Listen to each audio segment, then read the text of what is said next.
She was counting pennies in a gas station at midnight, pregnant, alone, humiliated by the man who destroyed her. Then the door opened, and the most dangerous man in the city walked straight toward her. If you've ever been invisible to the people who were supposed to love you, this story is for you.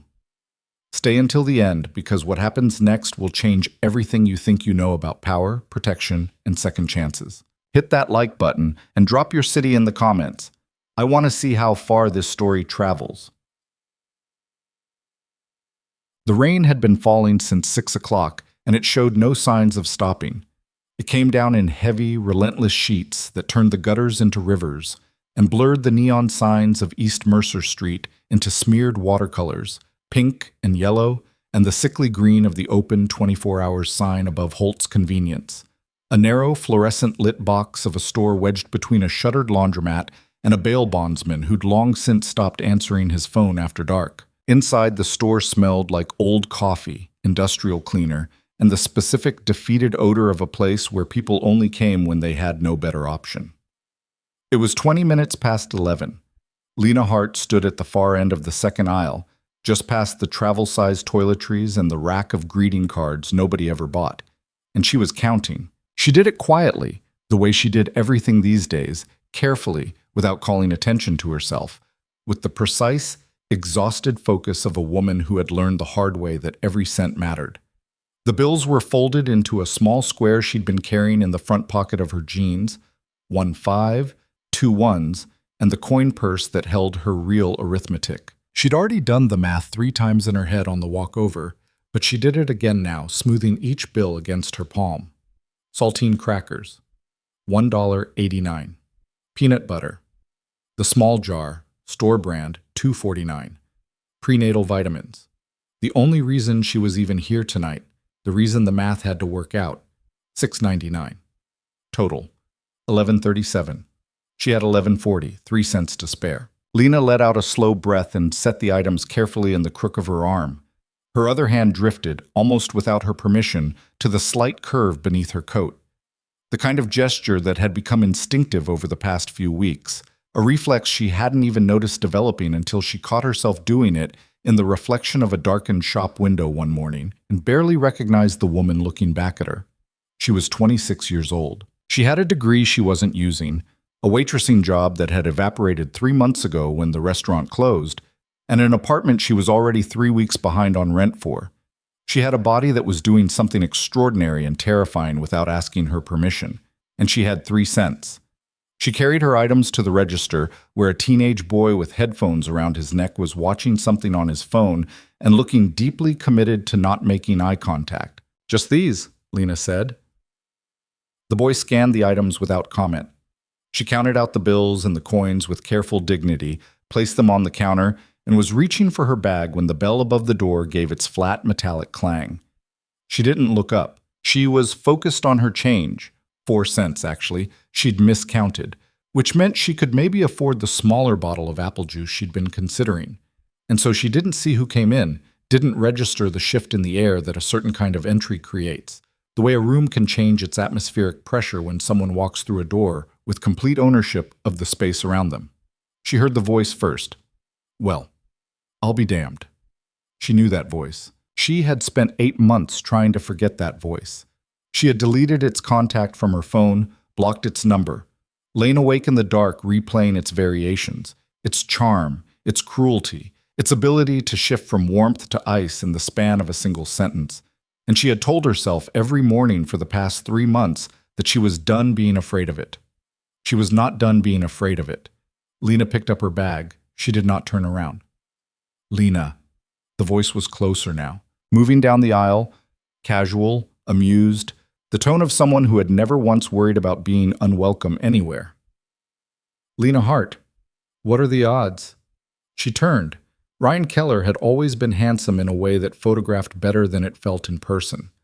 The square jaw, the easy smile, the kind of conventional good looks that made people trust him before he'd said a single word. He was wearing a jacket that cost more than her monthly rent, and holding a bottle of sports drink like he'd just come from the gym, which he probably had, because Ryan Keller was the kind of man who had time for the gym on a Tuesday night while other people were counting their last $11. He looked at her, and she watched his expression do the thing she'd been dreading since the moment she heard his voice, the slow, deliberate assessment, the way his eyes moved over her with the clinical interest of someone appraising damaged goods. "Wow," he said, and his smile shifted into something that wasn't a smile at all. "Lena." "Ryan." "You look—" He tilted his head. He was enjoying this. She could see it in the set of his mouth, the slight widening of his eyes. "You've changed." "I'm going to go," she said. "No, wait." He took a step toward her, not blocking her exactly, but positioning himself in that particular way he'd always had, just present enough to make leaving feel like a statement. "I mean it. You look different, bigger."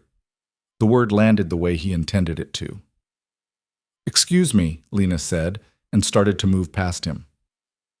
"Hey, I'm just saying." He laughed, the easy social laugh that had once made her think he was generous, before she understood it was the laugh of a man who never expected consequences. "I heard you'd been struggling. I didn't realize how much." She stopped. She shouldn't have stopped. She knew in the clear-eyed part of her brain that was always watching from a slight distance during moments like this that stopping was a mistake, that he wanted her to stop, that every second she stood in this fluorescent-lit aisle of this rundown convenience store, holding a bag with saltines and peanut butter and prenatal vitamins, was a second that served his narrative and not hers. But there was something in his voice, the specific frequency of comfortable cruelty, of a man who had hurt her in a dozen quiet ways and slept perfectly well afterward, that made her unable to just walk away without looking at him. "You've gotten fat," Ryan said. Just like that. Conversational, almost kind in its delivery, like he was sharing information she might find useful. "Ryan, I mean, not fat, but you can tell." He gestured vaguely toward her midsection. "You always said you'd never let yourself go. Remember that? You were so particular about it. It's funny." The teenage boy at the register had put his phone down. Lena was aware of her own heartbeat, the particular humiliating hammer of it, the way it always betrayed her when she most needed to be composed. She was aware of the bag in her hand, of what was in it, of what it represented. She was aware of the coat she was wearing, the one she'd had since college, with the fraying cuff she kept meaning to repair, and she was aware of how she must look to him. How she must look to anyone looking, actually, a tired young woman at midnight in a convenience store who couldn't quite afford her groceries. "I hope you find what you're looking for," she said, and her voice came out steadier than she expected. "I'm leaving." "It's a shame, really," Ryan continued, turning to examine the refrigerator case, unhurried, unconcerned. "I thought you'd land on your feet after everything, but I guess some people just can't handle life when it gets hard. Some people need someone to take care of them, and when that goes away—" He shrugged. "They fall apart." Lena took a step toward the door. "You were always a little fragile," he said. "I should have seen it sooner." She had her hand on the door. "Take care of yourself, Lena." A pause. "Try to eat better." She pushed the door open. The rain hit her face immediately, cold and immediate, and she was 3 steps out onto the wet sidewalk before the tears started. Not the dramatic, heaving kind, but the silent, furious kind. The kind that come from something so deep inside that they can't be stopped or redirected, only endured. She walked with her bag tucked against her body and her head down. And she told herself what she always told herself. "You are not this. You are more than this. You will be fine." She had made it maybe 20 feet from the door when she heard it open again behind her. She didn't stop. She didn't turn around. She heard footsteps on the wet sidewalk. Not Ryan's. The sound was different, heavier, deliberate in a different way. The way of someone who was not rushing to catch up because they already knew they would. "Excuse me." The voice stopped her cold. Not because it was loud. It wasn't. It was, in fact, quiet in the way of something that doesn't need volume to command attention. Low and unhurried and carrying beneath it a quality she couldn't immediately name. Something that existed in the space between authority and danger, between protection and threat. She turned. The man standing on the sidewalk was tall, several inches above 6 feet, and built with the kind of measured, functional power that didn't announce itself through bulk, but through the way he occupied space. He was wearing a dark coat, expensive and plain, and he stood in the rain with the ease of someone who had long ago stopped noticing discomfort. His face was striking in the way of someone who'd lived in it long enough to stop caring what it conveyed to other people. Strong jaw, dark eyes that were completely, unreadably still. She knew those eyes. She had not forgotten those eyes. In the 3 months since she'd last seen them, she had occasionally, late at night, when the loneliness was particularly heavy, allowed herself to remember those eyes, and immediately felt ridiculous for it, because you didn't moon over a man you'd spent a single night with, a man you barely knew, a man who moved in a world that was nothing like yours. "Lena," said Adrian Vieri. And just like that, the night changed completely. "Chess." She stared at him. The rain kept falling. A car moved slowly down East Mercer Street, its headlights sweeping the wet pavement, and then it was gone, and they were standing in the inadequate shelter of the store's overhang, facing each other across 3 months and an enormous, unspoken silence. "You remember me," he said. It wasn't a question. "Of course I remember you." Her voice came out strange, thin. "What are you doing here?" "I was passing." His eyes moved over her face with a focus that was different from Ryan's assessment. Not calculating, not cruel, but searching, as if he was looking for something specific and concerned about what he might find. "Are you all right?" The question was so simple that it undid something in her chest. "I'm fine," she said. He looked at her for a long moment. Then he looked at the store behind her, at the illuminated green sign, the rain-blurred window, and through it, presumably, at the man still visible near the refrigerator cases. "That man inside," Adrian said. "You know him." "He's no one." She shifted her bag. "He's my ex. It's nothing. I was leaving." "He said something to you." "It doesn't—" "What did he say?" She met his eyes. There was something in his tone, not anger exactly, but the low, controlled current beneath still water, the sense of force held precisely in check. It should have frightened her. In any rational accounting of the situation, standing in the rain being questioned by a man whose professional reputation included words like territory and consequences, she should have been more frightened of the man in front of her than the one inside the store. She wasn't. "It's not important," Lena said. "Tell me what he said." She held his gaze. The rain had begun to soak through her coat at the shoulder. "He said I'd gotten fat," she said flatly, "and that I was fragile and that I fell apart. It was nothing I haven't heard before." She straightened her back. "Like I said, he's no one." Adrian was quiet for a moment. Then he turned and pushed the door of the store open and walked inside. "Wait!" She moved after him instinctively. "Adrian?" He was already at the far end of the aisle. Ryan was still there, examining the beverage cases with the focused indifference of a man who had no idea that the temperature in the room had just changed. He looked up when he heard footsteps, registered the stranger approaching, and adopted the slightly wary stance of someone who was deciding whether to be annoyed or deferential. He chose annoyed. "Help you?" Ryan said. Adrian stopped 2 feet from him. He didn't speak immediately. He looked at Ryan with the same unreadable stillness he'd turned on Lena, and the silence stretched out for 4, 5, 6 seconds, long enough that Ryan's posture began to shift, almost imperceptibly, the confidence leaking out of him degree by degree. "Ryan Keller," Adrian said. Ryan's eyes narrowed. "Do I know you?" "You don't need to know me." Adrian's voice was conversational, completely, unnervingly calm. "You know who I am, or your people do. That's sufficient." The teenage boy at the register had gone very still. "I don't know what You spoke to that woman outside," Adrian said. "You made comments about her appearance. You called her fragile. You told her she'd fallen apart." A pause. Each sentence delivered with the even, unhurried quality of someone reading a list. "I'd like you to go outside and apologize." Ryan laughed. The laugh was slightly shorter than his usual one. "You're serious?" "Completely." "Listen, man, I don't know who you think you—" "My name," Adrian said very quietly, "is Adrian Vieri." The laugh stopped. Ryan Keller was not a stupid man.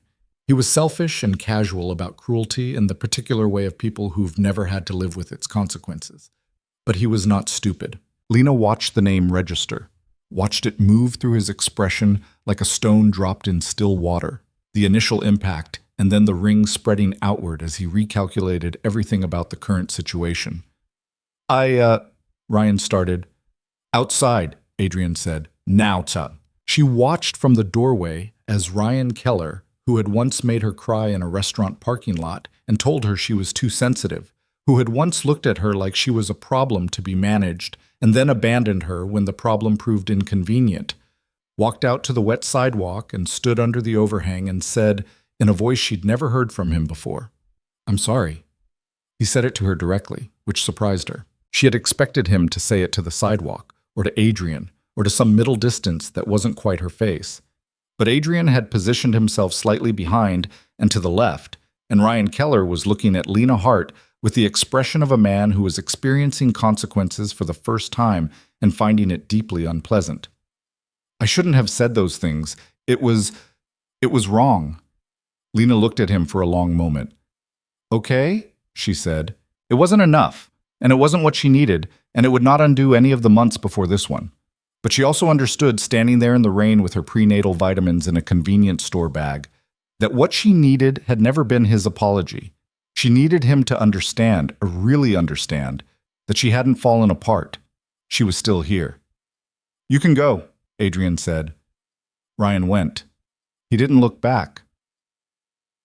What? Lena stood on the sidewalk and watched him walk away, and then she turned to Adrian, and whatever she'd been planning to say dissolved entirely because he was already looking at her with an expression that was so different from the controlled composure of 2 minutes ago that it caught her completely off guard. Something open, almost uncertain, like a question he hadn't yet found the words for. How did you know my name? She asked. You told me. That was 3 months ago. I have a good memory. She studied him. The rain had lightened to a fine mist, and the streetlights made halos in the damp air.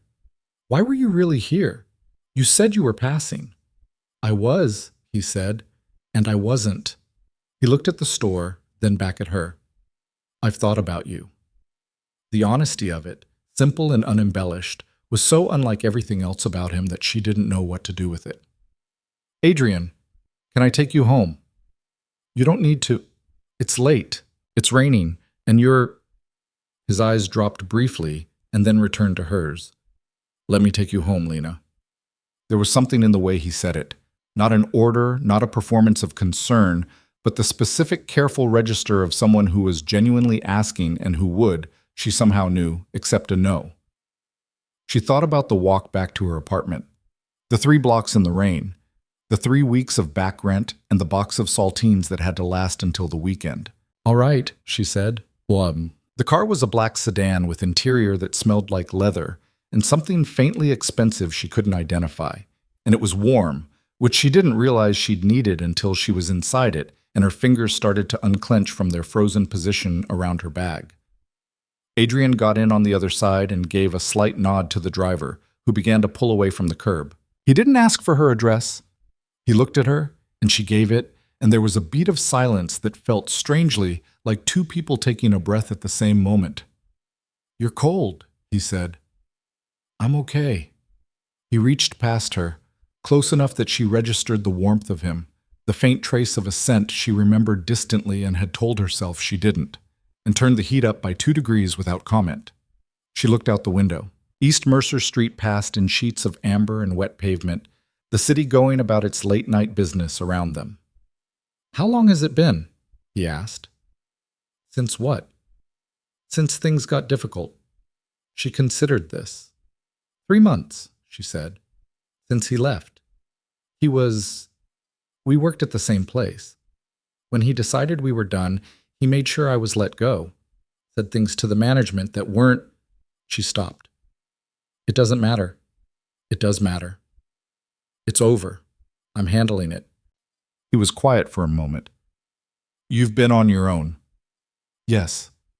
The apartment, the address you gave me. Is that where you've been since he left? She felt a flicker of self-consciousness. It's a sublet. It's fine. But it's been hard. She turned to look at him directly. I'm not telling you this so you'll feel sorry for me. I'm fine. I'm managing. I know you are, Adrian said, and his voice held no condescension, no pity, just recognition. I can see that. The car slowed and she registered that they were approaching her block.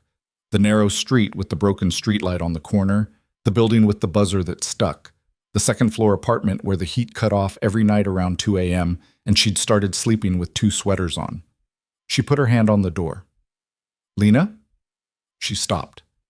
She was still holding her bag. The prenatal vitamins were visible through the thin plastic, the label turned outward. Prenatal Plus. Complete maternal support. Iron, folic acid, DHA. And she watched Adrian's eyes move to it and stay there, and she felt the specific, airless quality of a moment in which something is about to become irrevocable. His face changed. Not dramatically, not the way Ryan's face had changed, with all its performance and recalculation. It changed the way something changes when it becomes real. A deepening, a focusing, like a lens resolving from blur into clarity. Lena, he said again, and this time the word was different, quieter, carrying the weight of a question he already knew the answer to. She could have deflected. She was good at deflecting.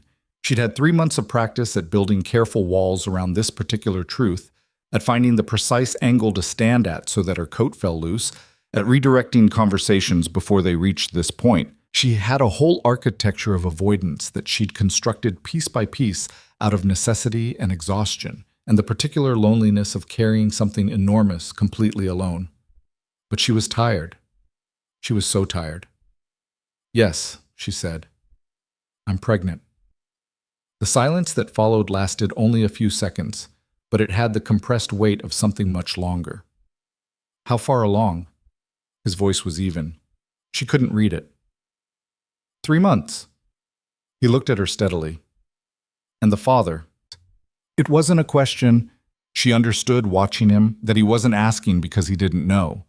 He was asking because he needed her to say it, because the alternative was him saying it, and he was, in his particular way, trying to give her the agency of that. Is you, Lena said. She expected. She didn't know what she expected. She'd run this scenario in her head in the 3 months since the night she'd taken the test and sat on the edge of her bathtub for a very long time, staring at the 2 lines. She'd imagined it going many different ways. Anger, denial, the specific ugly particular of a powerful man deciding that a problem needed to go away. She had constructed, in the careful, methodical way she'd learned to handle every difficult thing, a plan for each possible reaction. She had not constructed a plan for this. Adrian was still. He was looking at her with an expression she couldn't immediately decode. Not calculation, not distance, but something that looked almost like it was taking him a moment to absorb impact. Like a man who had walked into a room expecting one thing and found something that reorganized everything in him without warning. You were going to tell me, he said. At some point, I didn't know how to find you. You knew my name. I knew your name and approximately nothing else about your life. She met his eyes. And I was... She stopped. I was trying to figure out if I could do this on my own. Can you? I was going to. That's not what I asked. She held his gaze. No, she said, and the word cost her something. She could feel it leaving her. Not really. Not well. He was quiet for a long moment. She watched his hands, still in his lap, not clenched, just still. And then he looked up at her, and something in his face had resolved into something she recognized from the one night she'd known him, something fundamental and very certain. You won't have to, he said. Adrian, I mean it. His voice was low and direct and entirely without drama. Whatever you need, whatever the child needs. You won't have to figure that out alone. She shook her head slowly. You don't have to. I'm not doing it because I have to. She looked at him. He looked back. The car was still running, the heat still on, the city still moving outside the windows with complete indifference to the 2 people inside reconfiguring their futures. It's my child, he said, and the simplicity of it was the most certain thing she'd heard in 3 months. It will be taken care of. You will be taken care of. A pause. If you'll let me. Lena looked at the bag in her lap. The $11 and the crackers and the vitamins that were the sum total of what she'd been able to manage on her own tonight. She thought about the 2 sweaters she slept in and the buzzer that stuck and the rent that was 3 weeks overdue. She thought about the way she'd stood in that fluorescent aisle and felt herself becoming invisible under Ryan Keller's eyes, becoming nothing, becoming the woman he'd always said she was, small and fragile and finally, definitively, fallen apart. She thought about the tiny life that was 3 months along and entirely blameless and already, the most important thing she'd ever been trusted with. "Okay," she said softly. She wasn't sure exactly what she was agreeing to. She wasn't sure he did either, but the words settled between them like something solid, like the first brick of something that hadn't existed 20 minutes ago and could not now be undismantled. "Okay," Adrian said. He looked at the driver. "Take us to the Meridian." She blinked. "That's not my... I know." He turned back to her. "I have a penthouse there. You'll have your own room, whatever you need. I'm not asking you to..." He paused, choosing his words with visible care. "I'm asking you to let me make sure you're safe tonight, and tomorrow. We can figure out the rest later." She should have said no. There was a whole list of reasons to say no, a reasonable and entirely valid list, topped by the fact that she barely knew this man and followed closely by several dozen other complications that would require extensive future navigation. But the heat was on in the car, and her shoulder was still damp from the rain. And the prenatal vitamins were in her bag, and she was 3 cents ahead for the first time in a long while, and she was so tired of being alone with the weight of everything. "Okay," Lena said for the second time, and the car moved forward, carrying them both into whatever came next. The Meridian was 40 stories of glass and architectural confidence on the north end of the city, the kind of building that existed in a different category from everything around it. Not just taller or newer, but operating under an entirely different set of expectations about what buildings were for and what they owed their occupants. The lobby was warm marble and low lighting, and the night doorman nodded at Adrian with the particular deference of someone who had long since stopped registering his arrival as unusual. They rode the elevator in silence, and Lena stood with her convenience store bag and her damp coat and looked at the floor numbers ascending and tried to locate some version of herself that knew how to be in this moment. The penthouse was... she had no architecture for it. It was not the kind of large that announced itself. It was the kind of large that simply was, that existed with the unself-conscious ease of things that had never needed to prove anything to anyone. Wide windows, the city spread out below in its nighttime geometry, all light and distance, and the rain still tracing lines down the glass. Furniture that was minimal and heavy and very good. A kitchen that had never, she suspected, seen a box of store-brand peanut butter. Adrian took her coat without ceremony, noted the damp shoulder and said something quiet to a woman, his housekeeper, Lena gathered, a compact and efficient woman named Mrs. Farrow, who appeared from a side hallway with the specific manner of someone who'd been expecting company, and within 4 minutes Lena was standing in a guest room that was larger than her apartment, holding a towel and a change of dry clothes that had appeared from some organized drawer as though the household had been waiting for exactly this. Mrs. Farrow left without drama. Adrian stood in the doorway. "Bathroom is through there," he said, nodding. "Are you hungry?" She looked at the towel in her hands. "I'm fine." "You haven't eaten." She opened her mouth to protest, then stopped, because it was true. She'd had half a granola bar at noon and nothing since. "I have..." She held up the bag. He looked at the bag. He didn't say anything. "I'll have something made," he said. "Nothing heavy. Come out when you're ready." He turned and pulled the door closed behind him, giving her the room with a privacy that felt, after the last few hours, almost startling in its consideration. Lena stood alone in the center of the room for a long moment. She looked at the window. The city beyond the glass, wet and glittering and entirely indifferent. She looked at the bed, which was made with the kind of precision that spoke of permanent professional care, with pillows that looked like they'd been chosen for actual comfort rather than appearance. She put her hand on her stomach. "I know," she said quietly.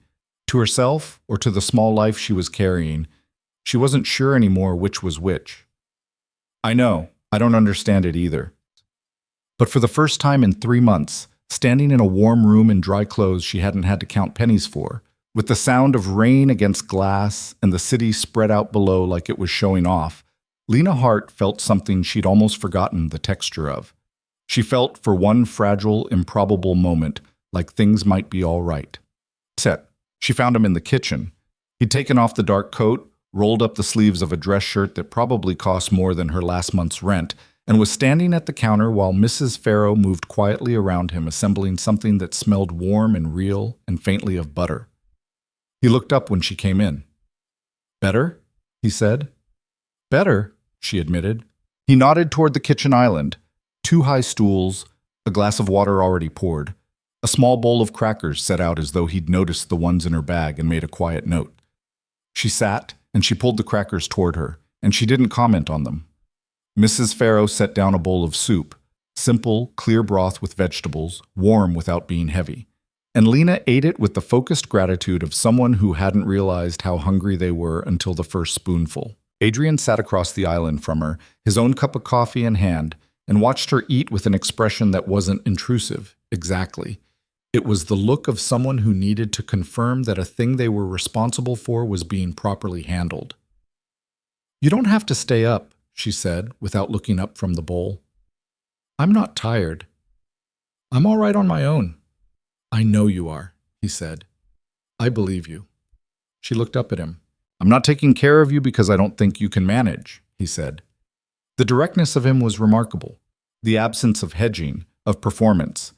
He said what he meant without appearing to need anything from her in response to it.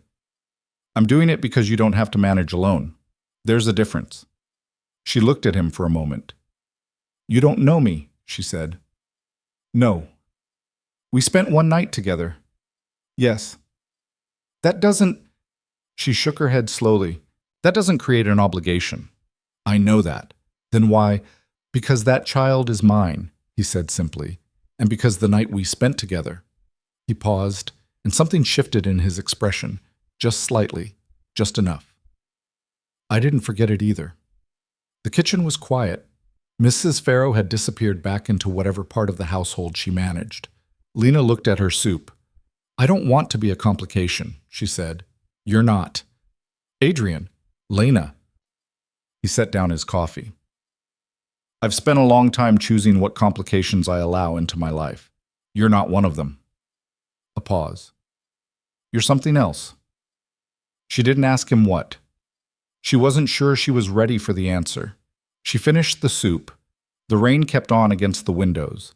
The city below them glittered with its 10,000 lights and its 10,000 lives being quietly, improbably rearranged.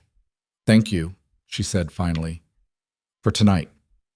"You don't need to thank me. I'm doing it anyway." He nodded, accepting it. She pushed back from the island and stood, and she looked at him across the kitchen counter. This complicated, careful, quietly dangerous man who had walked into a convenience store at 20 minutes past 11 on a rainy Tuesday night and altered the entire course of the evening. And she understood, without yet knowing what to do with it, that nothing about what came next was going to be simple. It was not going to be simple, and it was not going to be safe, and there were 100 good reasons to be afraid of it. But she was already here. She was already warm. She was already, against every rational prediction, not alone. "Good night," Lena said. "Good night," said Adrian Vieri. And she went down the hallway to her room, and the rain kept falling against the tall windows of the highest floor. And somewhere in the glittering dark below, the city went on. Indifferent, enormous, entirely unaware that 2 people were standing at the beginning of something that would, before it was finished, change them both completely. She woke to light. Not the thin, apologetic light that crept under the gap of her apartment door every morning, the kind that arrived already defeated, filtered through a neighbor's curtain in the grime of a window she'd been meaning to clean since October. This was different. This was the wide, unapologetic light of a room with floor-to-ceiling windows and nothing between the glass and the sky, and it fell across the bed in long, clean rectangles that made the whole room look like something from a magazine she'd once flipped through in a dentist's waiting room and set back down because it had felt too far from her actual life to be worth wanting. Lena lay still for a moment and let herself remember where she was. The Meridian, 40 floors up. A guest room with a bed that had held her through the night, with a firm, considered gentleness that was entirely unlike the thin mattress she'd been sleeping on for 3 months. The one that dipped to the left and left her waking with a tightness in her lower back she'd come to accept as simply part of mornings now. She sat up slowly, and the tightness wasn't there. She pressed one hand to her stomach. The gesture was automatic now, the first thing she did every morning before she was fully awake, the body's own accounting, and felt the small, solid truth of it, unchanged and unchangeable and entirely hers. The night before came back in careful sequence. The store, the fluorescent light, Ryan's voice, and then the door opening and everything shifting. She turned it over in her mind the way you handle something fragile, checking for damage, looking for the place where the logic broke down. But it held. It had happened. She was here.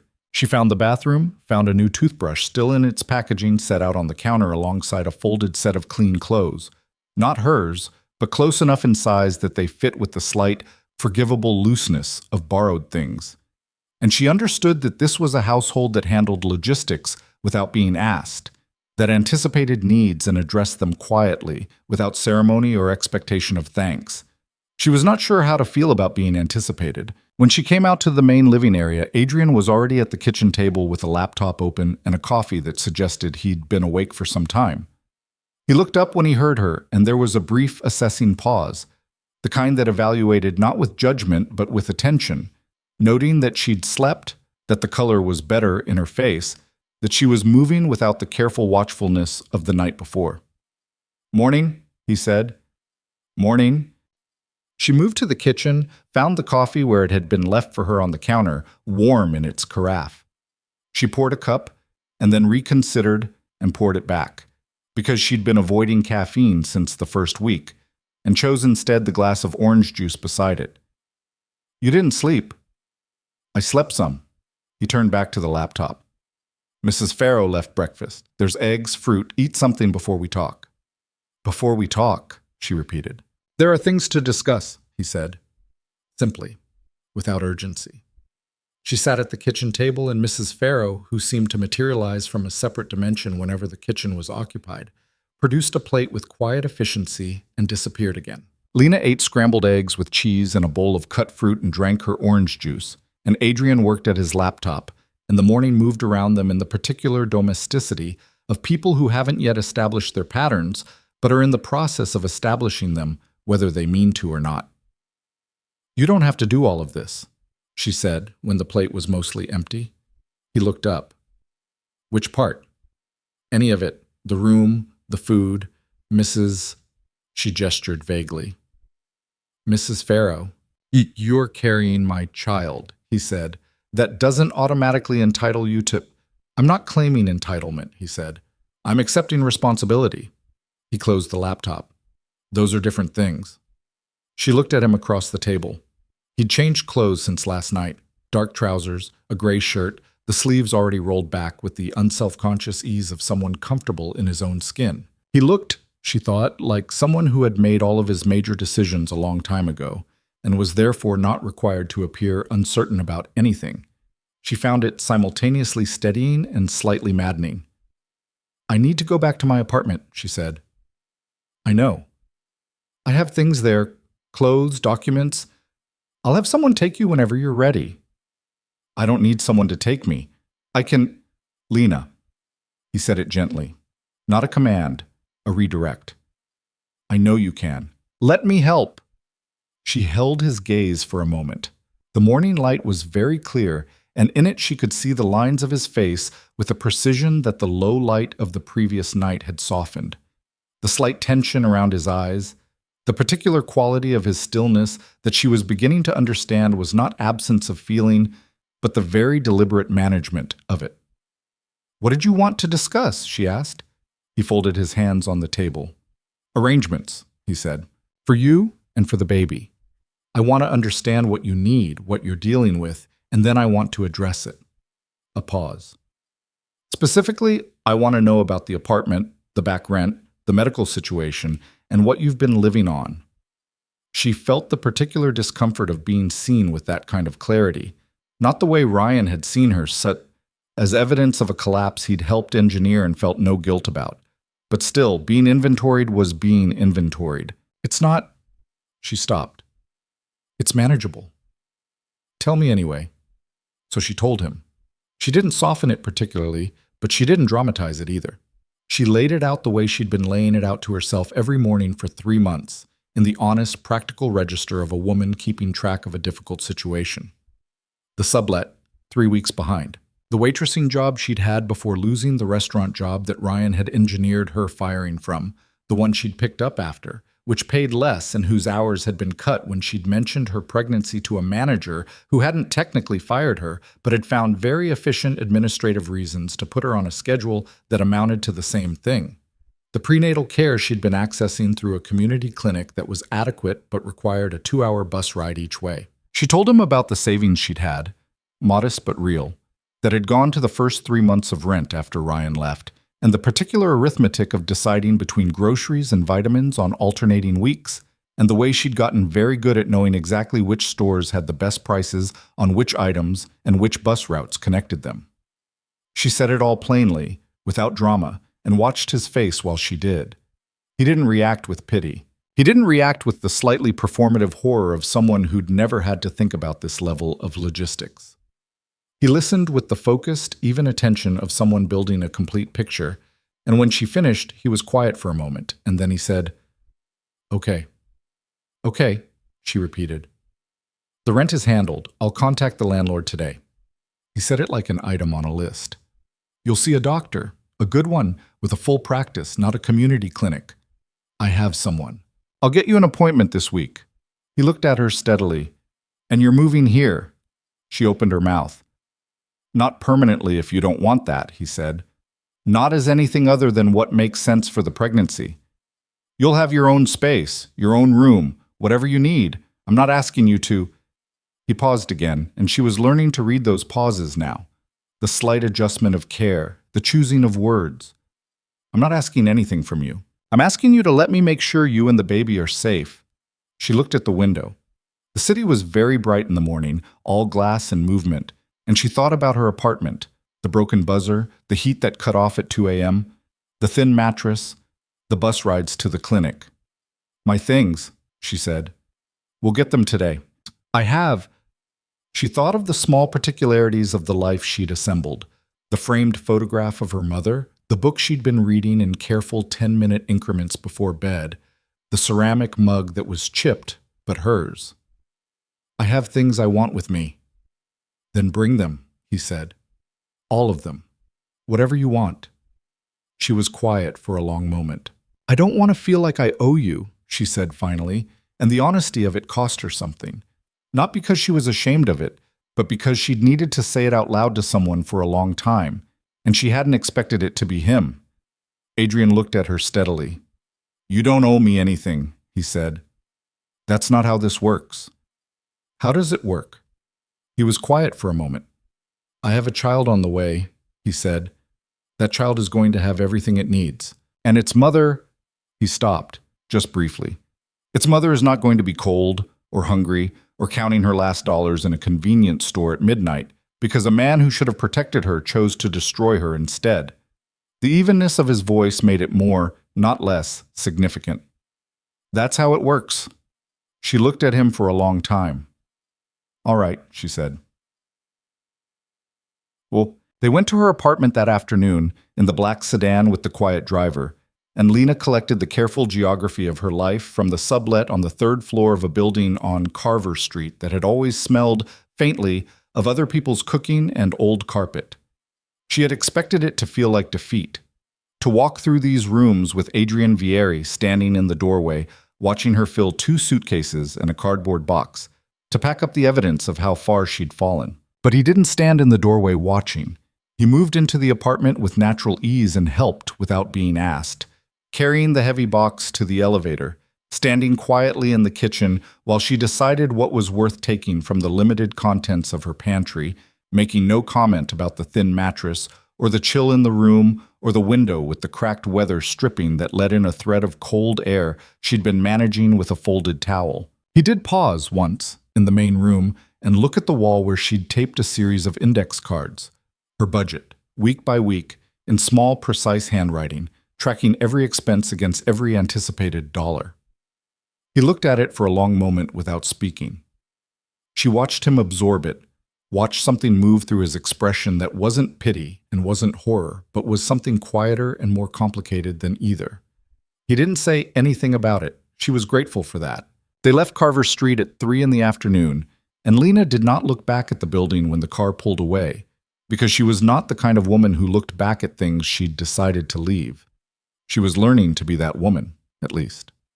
The days that followed had a quality she hadn't experienced in a long time. The feeling of being held, not by a person, but by circumstance, by the warmth of a place that worked as it was supposed to, by the presence of someone who required nothing from her except that she allow herself to be properly cared for, which was its own demanding thing, actually, when you'd spent 3 months doing the opposite. The doctor Adrian arranged was a woman named Dr. Reyes, composed, thorough, the kind of physician who asked questions and then actually listened to the answers. The appointment was in an office that felt like a place where you were expected to be well rather than managed toward adequacy. And when Dr. Reyes confirmed that everything was progressing normally and that the baby's heartbeat was strong and regular, Lena sat in the examination room afterward for a few minutes and did not cry, but it was near enough that she had to breathe carefully. When she came out, Adrian was in the waiting room. He'd said he would wait outside, not assuming she wanted company for the appointment itself, and she'd been grateful for that too. The reading of what space was needed, the absence of presumption. He looked up from whatever he'd been thinking about, and she crossed to where he was sitting, and she said, "She says everything looks good." And something happened in his face that she couldn't quite name. A release, a settling, the face of a man who hadn't realized how tense he'd been holding something until it was allowed to ease. "Good," he said, quietly. Just that. They didn't say much on the drive back, but at some point during the ride, she registered that his hand was on the seat between them, and hers was close to it, and she did not move away, and neither did he. The penthouse, she was discovering, had its own interior geography, its territories and its neutral zones, the places that were clearly his and the ones that had, over the first week, become hers by a process of unclaimed occupation. The guest room with the view she'd woken up in that first morning.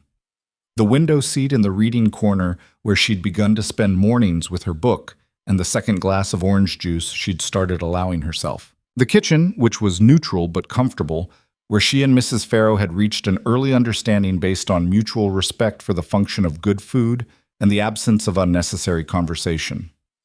And Adrian. He was, she was learning, a presence in the apartment rather than a constant companion in it. He kept particular hours, left early, returned at irregular times, spent portions of each day in the study, with the door closed and calls she couldn't hear from the hallway. The household moved around these rhythms without visible acknowledgement of what produced them, and Lena did not ask, because she understood, in the way you understand certain things without being told, that the details of how he spent his professional hours were not a part of the arrangement they'd made, and that she would be offered what he chose to offer and nothing she pressed for. But in the evenings, he came out of the study. He would find her in the kitchen or the main room, and they would have dinner, Mrs. Farrow's or occasionally his, on the nights he arrived with containers from a restaurant somewhere in the city that he visited without explanation. And they would talk. Not about the things she didn't ask and he didn't offer, but about other things. Her degree in English literature that she'd used until recently to write captions for a fashion website that had paid inconsistently. His reading, which was wide and specific and occasionally surprising. The city, which they both knew in different ways, hers from the ground up, bus routes and grocery prices, and his from an altitude that saw patterns instead of particulars. She found she liked talking to him, more than she'd expected to, more than she thought was wise. One evening, about 10 days in, she was on the window seat with a book she wasn't reading. She'd been staring at the same page for 20 minutes, watching the lights of the city come on as the afternoon turned to dark, and she heard him come out of the study. The familiar sound of it, the door, the footsteps, the pause at the kitchen for water. Then, unexpectedly, the sound of him coming not to the kitchen, but to the main room. She looked up. He was carrying 2 cups of tea, not coffee, which she'd noticed was what he usually drank in the evenings, but tea, which was what she'd been drinking since the first week. He held one out to her without comment. She took it. He sat, not on the window seat beside her, but in the chair across, the one with the view of both the room and the window, and he stretched his legs out and looked out at the city, and they stayed like that for a while, the two of them, with the tea and the lights coming on across the skyline. "Can I ask you something?" she said eventually. He looked at her. "You can ask me anything. I may not answer." She almost smiled. "Fair." She turned the cup in her hands. "The other night, at the store, you said you'd thought about me." She held his gaze. "Why?" He was quiet for a moment. "Because the night I met you, you were the most honest person in a room full of people performing for each other." He said it without apparent effort. "You said exactly what you thought. You didn't want anything from me except conversation." A beat. "That's rare in my world." She thought about that night. A gathering she'd attended with a friend. A fundraiser for something architectural. In a tall building with good wine and too many people who knew each other at a level of implication rather than declaration. She had ended up on a terrace talking to a man she hadn't known and wouldn't have been able to place in any map of her life. And they had talked for 3 hours about things that felt, in retrospect, almost unbearably real for the context. "I thought about you too," she said. He looked at her. "I told myself it was just the circumstances, that it was the context of the evening, and I'd built it into something it wasn't." She looked at the window. "But I thought about you." The silence that followed was not uncomfortable. It was the specific quiet of two people registering something they'd both been aware of for longer than the conversation they were currently having. "Lena," he said. "I'm not saying it's simple," she said quickly. "I'm aware that there are approximately 100 reasons this is complicated. I know. You have a life that I don't understand. I have a situation that's—" She gestured. "This. I know all of that. So." He looked at her steadily. "So," he said, "I'm not going to pretend I don't know what this is. And I'm not going to push, but I want you to know that I see it too." A pause. "Whatever you're willing to let it be." She looked at him for a long moment. The city was very bright now outside the window, the darkness complete, and his face in the lamplight of the room was known, she realized. Somehow, over 10 days, it had become known to her, the particular lines of it, the quality of attention in it. "Okay," she said, for what felt like the 100th time with this man. He nodded. They drank their tea. It was Mrs. Farrow who mentioned Ryan first, on the 11th day, with the particular efficiency of someone delivering information they consider to be operationally relevant. She found Lena in the kitchen mid-morning and set a cup of herbal tea on the counter and said without preamble, "There have been calls to the building. A man asking about the guest registered under your name." She smoothed her apron. "The front desk is trained not to confirm or deny resident information, but I thought you should know." Lena set down her orange juice. "Ryan," she said, "I didn't ask for a name." Mrs. Farrow's tone was the diplomatic non-confirmation of someone who already knew and didn't need to say so. "Mr. Vieri is aware. He was informed this morning." Of course he was. She thought about this, about the way the household worked, the way information moved through it toward Adrian with the efficiency of a system that had been built for exactly this kind of thing, the management of threats before they became problems. She was not sure how she felt about being managed. She found Adrian in the study that afternoon, the door open for once, which she'd come to understand was the version of an invitation. He was on the phone, but he ended the call when he saw her in the doorway, setting the phone down with the particular unhurriedness of someone who was always going to make time for this specific interruption. "Ryan called the building," she said. "Yes." "What is he doing?" Adrian gestured to the chair across from the desk. The visitor's chair, though she'd never felt like a visitor in this room, which she thought was deliberate. She sat. "He's making noise," Adrian said. "It's what men like him do when they realize they've miscalculated." He folded his hands on the desk. He filed a complaint with the building management company claiming harassment, the night at the store. He's characterizing what happened as a threatening confrontation. She stared at him. He's covering himself," Adrian said, with the dispassionate clarity of someone who'd seen this before. "He knows who I am. He's trying to establish a narrative that positions him as the aggrieved party before anything else can develop. It won't go anywhere. The store has cameras, the building has no relationship with any complaint body that would take his filing seriously, and his credibility in this city is not what he appears to think it is. A slight pause. His family has a business, import, distribution, some consulting. It's been running for 15 years and there are aspects of it that are, let's say, administratively inconsistent. She looked at him. What does that mean? It means, Adrian said carefully, that Ryan Keller's ability to cause problems for me is significantly more limited than his behavior suggests he understands. I don't want him ruined, she said. I want him to leave me alone. Those may be the same thing. Adrian, I'm not going to do anything precipitous, he said. The patience in his voice was real, not performed. But I need you to understand that he's going to keep doing this. Men who behave the way he did in that store, who take pleasure in humiliating people they've already hurt, they don't stop because they're asked. They stop because there are consequences. He met her eyes. I will not allow him to create problems for you, for either of you. She looked at the desk, at the phone he'd set down, the papers she couldn't read, the evidence of a world that operated on principles she didn't fully understand and would probably never be completely comfortable with. He destroyed my job, she said. He told the management at the restaurant that I'd been stealing. I hadn't. But they believed him because he was charming, and I was just the waitress, and they let me go and I had nowhere. She stopped, and she hadn't meant to say this much, hadn't meant to unpack it here in his study with the afternoon light coming through the window, but she was saying it anyway. He took everything I'd built in that city, and he just made it go away. Because he could. Because I couldn't stop him. Adrian was very still. I know you can protect yourself, she said. I know whatever Ryan tries won't land the way he wants it to, but I need... She looked at him. I need to know that I'm not just trading one kind of powerlessness for another. The room was quiet for a moment. What do you need from me? He said. Not defensively, not as a challenge, as an actual question, asked by someone genuinely committed to the answer. I need you to tell me what you're going to do before you do it, she said. I need to not find out about things like that, call through Mrs. Farrow.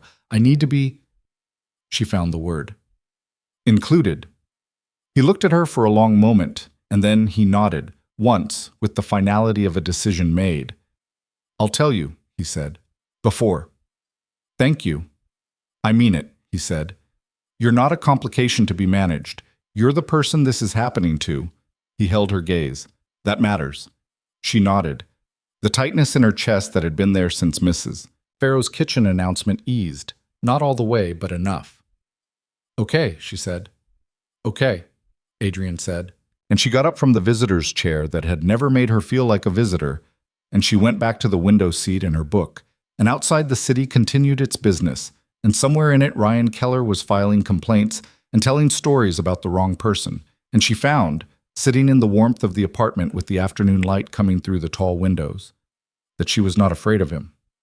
Not anymore. 3 more days passed, and on the 14th morning she woke up sick. Not the managed nausea of the first trimester that she'd gotten mostly accustomed to. This was different, sharp, and vertiginous, and she made it to the bathroom, but only barely. And when she came out, she was pale and unsteady and sitting on the edge of the bed trying to decide whether she was finished when the door opened and Adrian appeared in the doorway with the particular expression of a man who had heard something through the walls and was not going to pretend otherwise. Go away, she said. Not unkindly. No. He came in. He sat on the edge of the bed beside her, not crowding, just present, and put a glass of water on the nightstand and waited. I'm fine, she said. I know. He handed her the water. She drank it, slowly, carefully. He was warm beside her. She could feel it, the specific warmth of another person who has decided to stay through the unlovely parts. And there was something about that, about being sick and pale and unglamorous in the 14th morning of a situation that still didn't have a name yet, and having someone simply stay, that moved through her like something she didn't have language for. It passes, she said. I know. It's worse in the morning. It gets better by... She checked the window. 10, usually. I'll have Mrs. Farrow make ginger tea. He stood. There's research on ginger for morning sickness. She looked at him. Did you... Did you actually read research on morning sickness? He paused, just slightly. I wanted to understand what you're dealing with. She stared at him. What? He said. Nothing. But it wasn't nothing. It was a man who ruled through power and controlled rooms without raising his voice, who had read research on pregnancy symptoms because she was in his house and he wanted to understand what she was dealing with. It was a thing she was going to have to find a way to hold without breaking it. Thank you, she said. He went to find Mrs. Farrow. She sat on the edge of the bed with the glass of water and the morning light and put her hand on her stomach, and she thought, this child is going to know what it looks like when someone chooses to stay. She thought it clearly, simply, with a certainty that felt like the most solid thing she'd stood on in months. And then Adrian came back with the ginger tea, and she drank it. And by 10 o'clock, she felt better. And the city outside was bright and complicated and full of all the things that were still unresolved and still frightening and still impossible to predict. But she was warm, and she was not alone. And somewhere in the distance, barely audible, like the beginning of something before it has found its full voice, there was the sound of a life she hadn't known to plan for, starting to build itself into something real. The ginger tea became a ritual. Every morning, without discussion or arrangement, it appeared on the nightstand beside her bed before she was fully awake, placed there by Mrs. Farrow at some hour Lena never witnessed, as if the household had simply absorbed this new requirement and folded it into itself without requiring acknowledgement. Some mornings the nausea was manageable, and she drank it slowly by the window, watching the city assemble itself in the early light. Other mornings it was the only thing standing between her and a very bad hour, and she held the cup with both hands and breathed through it and reminded herself that this was temporary, that her body was doing something extraordinary even when it felt like punishment. On the morning she felt well enough, she came out early and found Adrian already at the kitchen table, and they would exist together in that particular pre-conversation quiet that she was coming to understand as one of the most genuine things about him. The absence of performed engagement, the willingness to simply be in a room with another person without requiring that the room be filled. He read. She read, or looked out the window, or sat with one hand resting on the small curve of her stomach that was week by week becoming less small. She was 4 months along now. Dr. Reyes had confirmed it at the second appointment and had shown her the ultrasound image, that extraordinary, improbable blur of a life in formation. And Lena had held the printout on the drive back to the Meridian with the careful reverence of something she was not yet ready to believe was hers to keep. Adrian had asked that evening if he could see it. She'd handed it to him without speaking and watched him look at it for a long time, longer than she expected, that controlled face doing the thing it did when something reached past the careful management of it, the slight shift in the jaw, the darkening in the eyes that wasn't sadness, but was something adjacent to it. Something that lived in the same territory as awe and weight and the specific seriousness of a man understanding, for the first time in a way that photographs make undeniable, that his life has permanently changed. She has your nose, he said finally. Lena looked at the ultrasound. You can't tell that. I can tell. That's a collection of cells and wishful thinking. She has your nose, he said again, with the absolute, unargued certainty of someone who was not interested in being corrected on this particular point. Lena had looked at him, and then at the ultrasound, and then she had laughed. Actually laughed, the kind that comes up without warning and can't be recalled once it starts. And he looked at her with an expression of such complete, unguarded pleasure at the sound of it that she'd had to look away. She was, she understood, in significant trouble. Not the kind she'd come from. Not the cold, specific trouble of back rent and empty cupboards, and a man who disassembled her life because he could. The other kind. The kind that was warm and complicated and didn't announce itself with a warning, but arrived by degrees in morning rituals and evening conversations, and the specific quality of a person choosing to stay on the edge of your bed when you were sick and unlovely and not asking for anything in return. She was being careful with it. She was being as careful as she knew how to be, but it was there. 1. Ryan Keller was not finished. She'd known he wouldn't be. Had known it in the way you know things about people who've damaged you, with the particular body-level certainty that comes not from reasoning, but from pattern, from having watched someone operate long enough to understand the shape of their cruelty. Ryan had always been persistent in the way of people who had never learned to accept the end of something gracefully. who needed to be the one to walk away and could not tolerate any narrative in which they were not. He'd been busy, Adrian told her as promised, before she heard it elsewhere. He came to find her on a Wednesday evening, 3 weeks into her stay at the Meridian, and he sat down across from her in the main room with the look of someone who was going to say something that he would rather not need to say. "Ryan has been talking to people," he said. She set down her book. "What kind of people?" "People who write things. Online, mostly. 2 blogs that cover city business, social activity, the kind of outlets that traffic in suggestion rather than fact." He met her eyes. "He's been feeding them a story that a woman was taken in by a crime figure, under duress, that she's not there by choice." She stared at him. "He's trying to create a picture," Adrian continued, "in which he becomes the concerned ex-partner attempting to ensure your safety. It's actually quite considered, as these things go. He's saying I'm being held here against my will. He's implying it, carefully enough that there's no direct claim to dispute." She stood up. The anger came up fast and hot, the specific fury of someone who had already been subject to one version of Ryan's particular gift for narrative. The way he'd told the restaurant management that she'd been stealing, the way he'd framed his own cruelty as concern, the way he always managed to be the one standing in the right light when the story was being told. "He does this," she said. "He always does this. He takes the thing he did and he turns it around and suddenly he's the victim, and I'm the problem, and everyone believes him because he's—" She stopped, pressing her hands together. "Because he's very good at it. I know. Can you—" She turned to face him. "What can you do?" And this was the place, she understood, where it got complicated, where the conversation they'd been carefully not having became unavoidable. She'd known since the first night who Adrian was. She'd known it in the way that his name affected Ryan's posture in a fluorescent-lit aisle, in the way the building staff moved around him, in the closed-door calls and the careful management of information. She wasn't naive. She was a woman who'd grown up in a real city, who'd read real things, who understood that there were people who occupied a particular stratum of urban power that operated by its own rules, and that those rules were not always, were often not, the ones posted in visible locations. She'd been choosing, every day, not to ask directly. Choosing to accept the warmth of what he offered without demanding a complete accounting of how it was funded. But this was the moment she was going to have to look at it.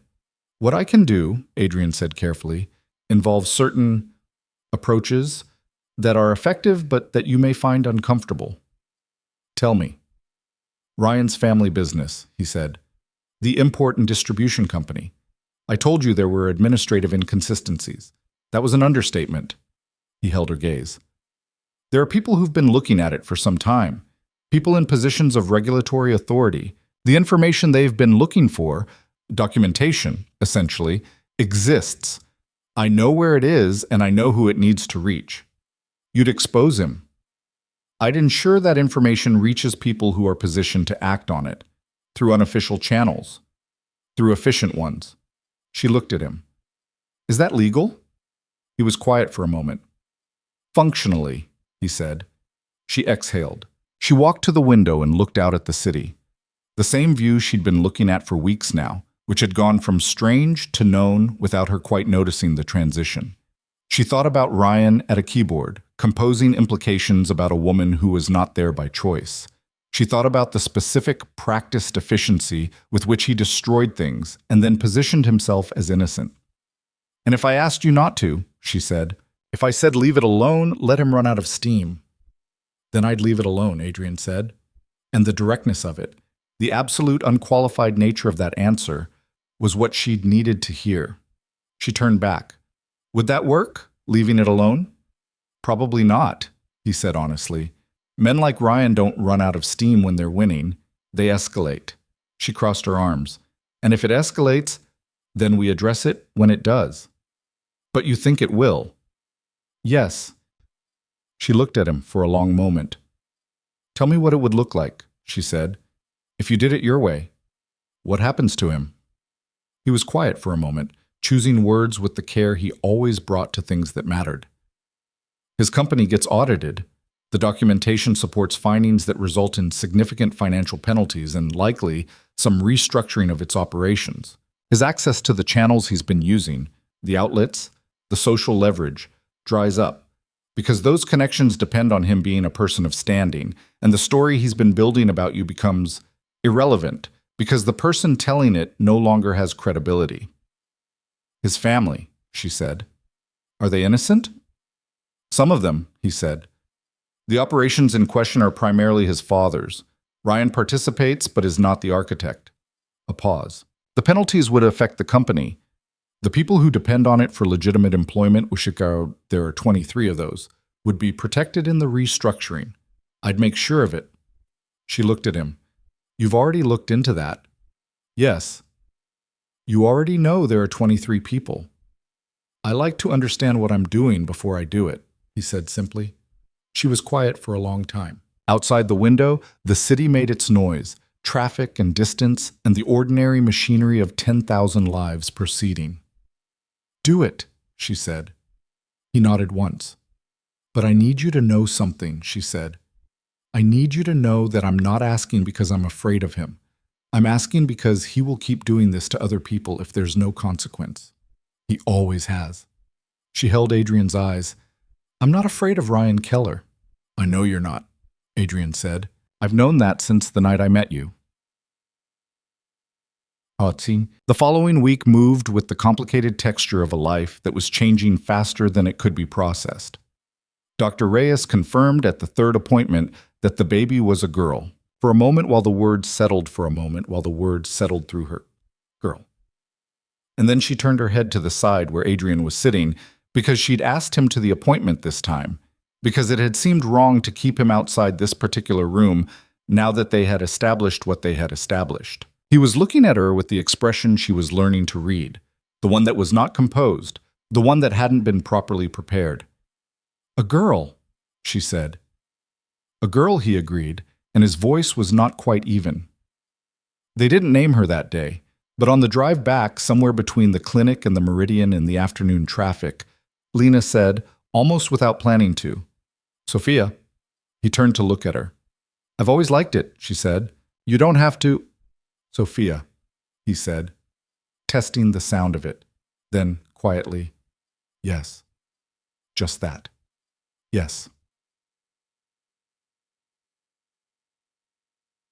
Ryan's escalation came on a Thursday, and it arrived not through blogs or implication, but through something more direct. A letter delivered to the Meridian's management, formal and legal adjacent, authored by an attorney Lena recognized as someone connected to the Keller family, claiming concern for the welfare of a resident and requesting a welfare check through official channels. Adrian showed her the letter before he did anything with it. She read it standing at the kitchen counter, and the fury was quieter this time. Not the hot, immediate kind, but the cold, focused kind, the kind that had been distilled by 3 months of dealing with exactly this. He hired a lawyer, she said. He's trying to force an official interaction, Adrian said. If a welfare check is conducted, it becomes a matter of record. It establishes a narrative, concerned ex-partner, official inquiry, implication of wrongdoing. What happens if we let it happen? She looked up from the letter. What if I just talk to whoever they send, told them I'm here by choice, that I'm safe? It likely ends there, Adrian said. One conversation, record updated, case closed. Then let it happen. He paused. You're sure? I'm sure. She set the letter on the counter. Because I want there to be a record. I want there to be an official document that says Lena Hart is at the Meridian by choice, is in good health, is under the care of a physician, and is under no duress whatsoever. She looked at him steadily. I want Ryan to have paid for a lawyer to produce a document that confirms the opposite of everything he's trying to establish. Adrian looked at her for a moment, and then, slowly, he smiled. Not the controlled, brief expression she'd seen occasionally, but something fuller, something that reached his eyes and changed the whole geometry of his face. That's... He stopped. What? You're very good at this, he said. She picked up the letter. I've had practice, she said. Call the management and tell them to cooperate with the request. The welfare check happened 2 days later, conducted by a social services liaison named Ms. Chen. a methodical woman in her 50s with reading glasses on a chain, and the no-nonsense efficiency of someone who had seen everything twice and found most of it predictable. She spent 40 minutes with Lena in the main room of the penthouse, with the city visible through the tall windows and a cup of tea on the table between them, going through her list with the thorough, impersonal kindness of her profession. Was she there voluntarily? Yes. Was she under any form of coercion or threat? No. Was she receiving appropriate medical care? She provided Dr. Reyes information. Did she have access to her own documents, her own communication, her own freedom of movement? She gestured at her phone on the table, at the door of the apartment, at the life she had visibly been living for 4 weeks in a well-appointed room with a view. Ms. Chen wrote things down in her careful way. Then she took off her reading glasses and said, "Ms. Hart, I want to be clear that this visit was requested by a party expressing concern for your welfare. I can see that those concerns don't appear to be warranted, but if there's anything you'd like to say, anything at all, this is a confidential conversation." Lena looked at her steadily. "I was in a difficult situation 3 months ago," she said. "I was pregnant, I was behind on rent, I had lost my job. I ran into an old acquaintance who connected me with support. I am safe. I am cared for. I am exactly where I choose to be." She held the woman's gaze. "The person who filed this request is my former boyfriend. He left me when I needed help, and now that I have it, he would like to frame that help as a threat. That's the whole story." Ms. Chen wrote something down. "Thank you for your time," she said. And that was the end of Ryan Keller's welfare check. She found Adrian on the terrace that evening, the one she'd discovered in the second week, off the main living area, where the city spread itself out at night with its 10,000 lights, and its remarkable indifference to individual dramas. He was standing at the railing with his hands in his pockets and a glass of water untouched on the table beside him, looking out at the dark with the expression she'd come to associate with the moments when he was not managing himself, when the guard was down just enough to let the actual weight of things show through. "Ryan's lawyer called," she said from the doorway. "You probably already know." "They withdrew the concern request," he said, without turning, "as of this afternoon." "Good." She came out onto the terrace. The night air was cool and clear, and she could smell the spring in it now. The slight loosening of winter's grip that had been happening for the past week, the earth beginning again with its seasonal insistence. "And the other thing? The documentation?" "It's in motion," he said. "It'll take a few weeks. These things move at their own pace." He turned then and looked at her in the low light of the terrace, and there was something in his face that she hadn't seen before, or hadn't allowed herself to see, which was different. Something tired. Not defeated, but the weariness of a man who had been holding a great many things for a very long time and was, in the company of one specific person, no longer entirely sure he had to. "Adrian," she said, "I'm all right. I know you are." She moved to the railing beside him, close enough to share the warmth of proximity and the cool air. "Tell me something true." He looked at her. "What?" "Something true," she said. "About you. Not about Ryan, not about the baby, not about arrangements. Something about you." He was quiet for a long moment. The city hummed below them. "I grew up in a house where silence meant danger," he said finally. "My father was not a gentle man, and the quiet before something happened always felt like the worst part, worse than the thing itself." He looked out at the city. "I spent a long time learning to be still, learning to make silence into something that worked for me instead of against me." A pause. "I got so good at it that I stopped being able to tell the difference between stillness and absence." She was quiet, letting it land. "Until recently," he said, and his eyes moved to hers. She looked at him, this careful, complicated, dangerous, and tender man who had read research on morning sickness and remembered her name after 3 months and counted the number of innocent employees before he made a decision that would protect her. "I'm not afraid of your silence," she said. "I know. And I'm not going to disappear just because things get difficult." She held his gaze. "I've already proven I can handle difficult." He looked at her for a long moment, and then he reached out. Slowly, giving her every opportunity to step back, and took her hand where it rested on the railing and held it with a kind of careful, deliberate warmth that was nothing like possession and everything like choice. She didn't step back. They stood like that on the terrace while the city moved below them, and she felt the weight of his hand in hers and the cool air and the small, solid life beneath her ribs. And she thought, this is what it looks like when two people decide together that they are done being alone.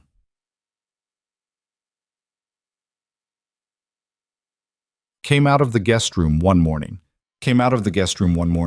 5 months along now, the pregnancy visible even in the loose blouse she'd taken to wearing, the curve no longer a secret even to casual glance, and found Adrian standing in the main room with a folder on the table in front of him and an expression that was entirely composed and extremely serious. "Sit down," he said.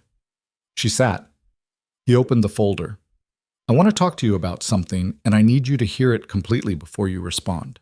She looked at the folder. "You're alarming me." "I don't mean to." He pushed it across the table toward her. "I've been thinking about what you said, about not wanting to trade one kind of powerlessness for another." He met her eyes. "I want to make sure that whatever happens between us, your position is never dependent on my choices." She looked at the folder. Inside it were documents, legal ones, dense, with the specific language of property transfer and financial arrangement. She read the top sheet slowly and then the next, and by the third page she looked up at him. "This is the deed to an apartment," she said. "In your name," he said. "Fully owned, no encumbrance, no condition." She stared at him.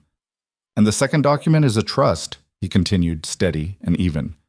"Established for Sophia, managed independently. It cannot be touched by me. It cannot be reduced or altered without your signature, and it exists regardless of whatever happens between you and me." He held her gaze.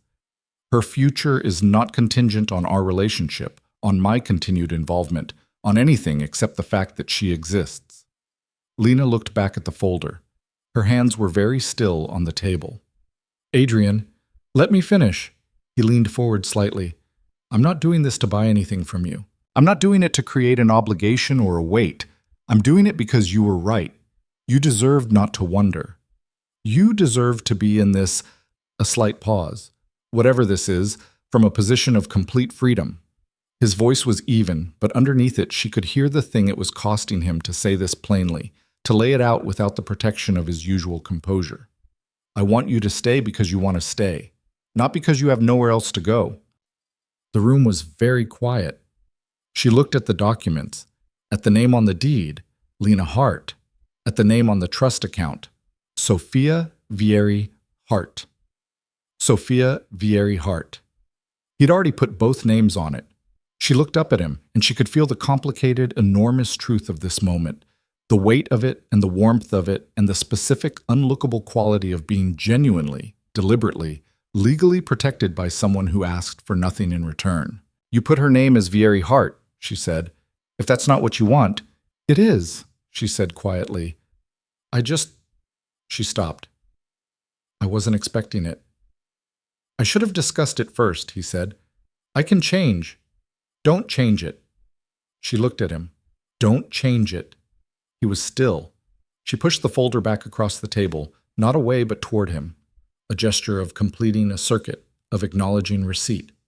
"Thank you," she said. "I know what it means that you did this." "Do you?" "It means you're not holding me here," she said. "It means you know the difference between being chosen and being kept." She met his eyes. Not every person knows that difference. He looked at her for a long moment. Something in him was very still, not the controlled, managed stillness she'd first known, but the stillness of someone who has arrived somewhere they have been working toward and is allowing themselves to be there. "Lena," he said. "I know," she said. "I need to say it." "I know." She looked at him steadily, and her heart was doing something large and unmanageable in her chest, and she was not going to look away from it this time. "Say it." "I love you," Adrian said. He said it without performance, without the elaborate architecture that complicated people sometimes construct around this particular truth to protect themselves from its exposure. He said it the way he said everything that mattered, directly, with full understanding of its weight and without apparent interest in the safety of taking it back. She breathed. She had been, she understood, ready for this for some time.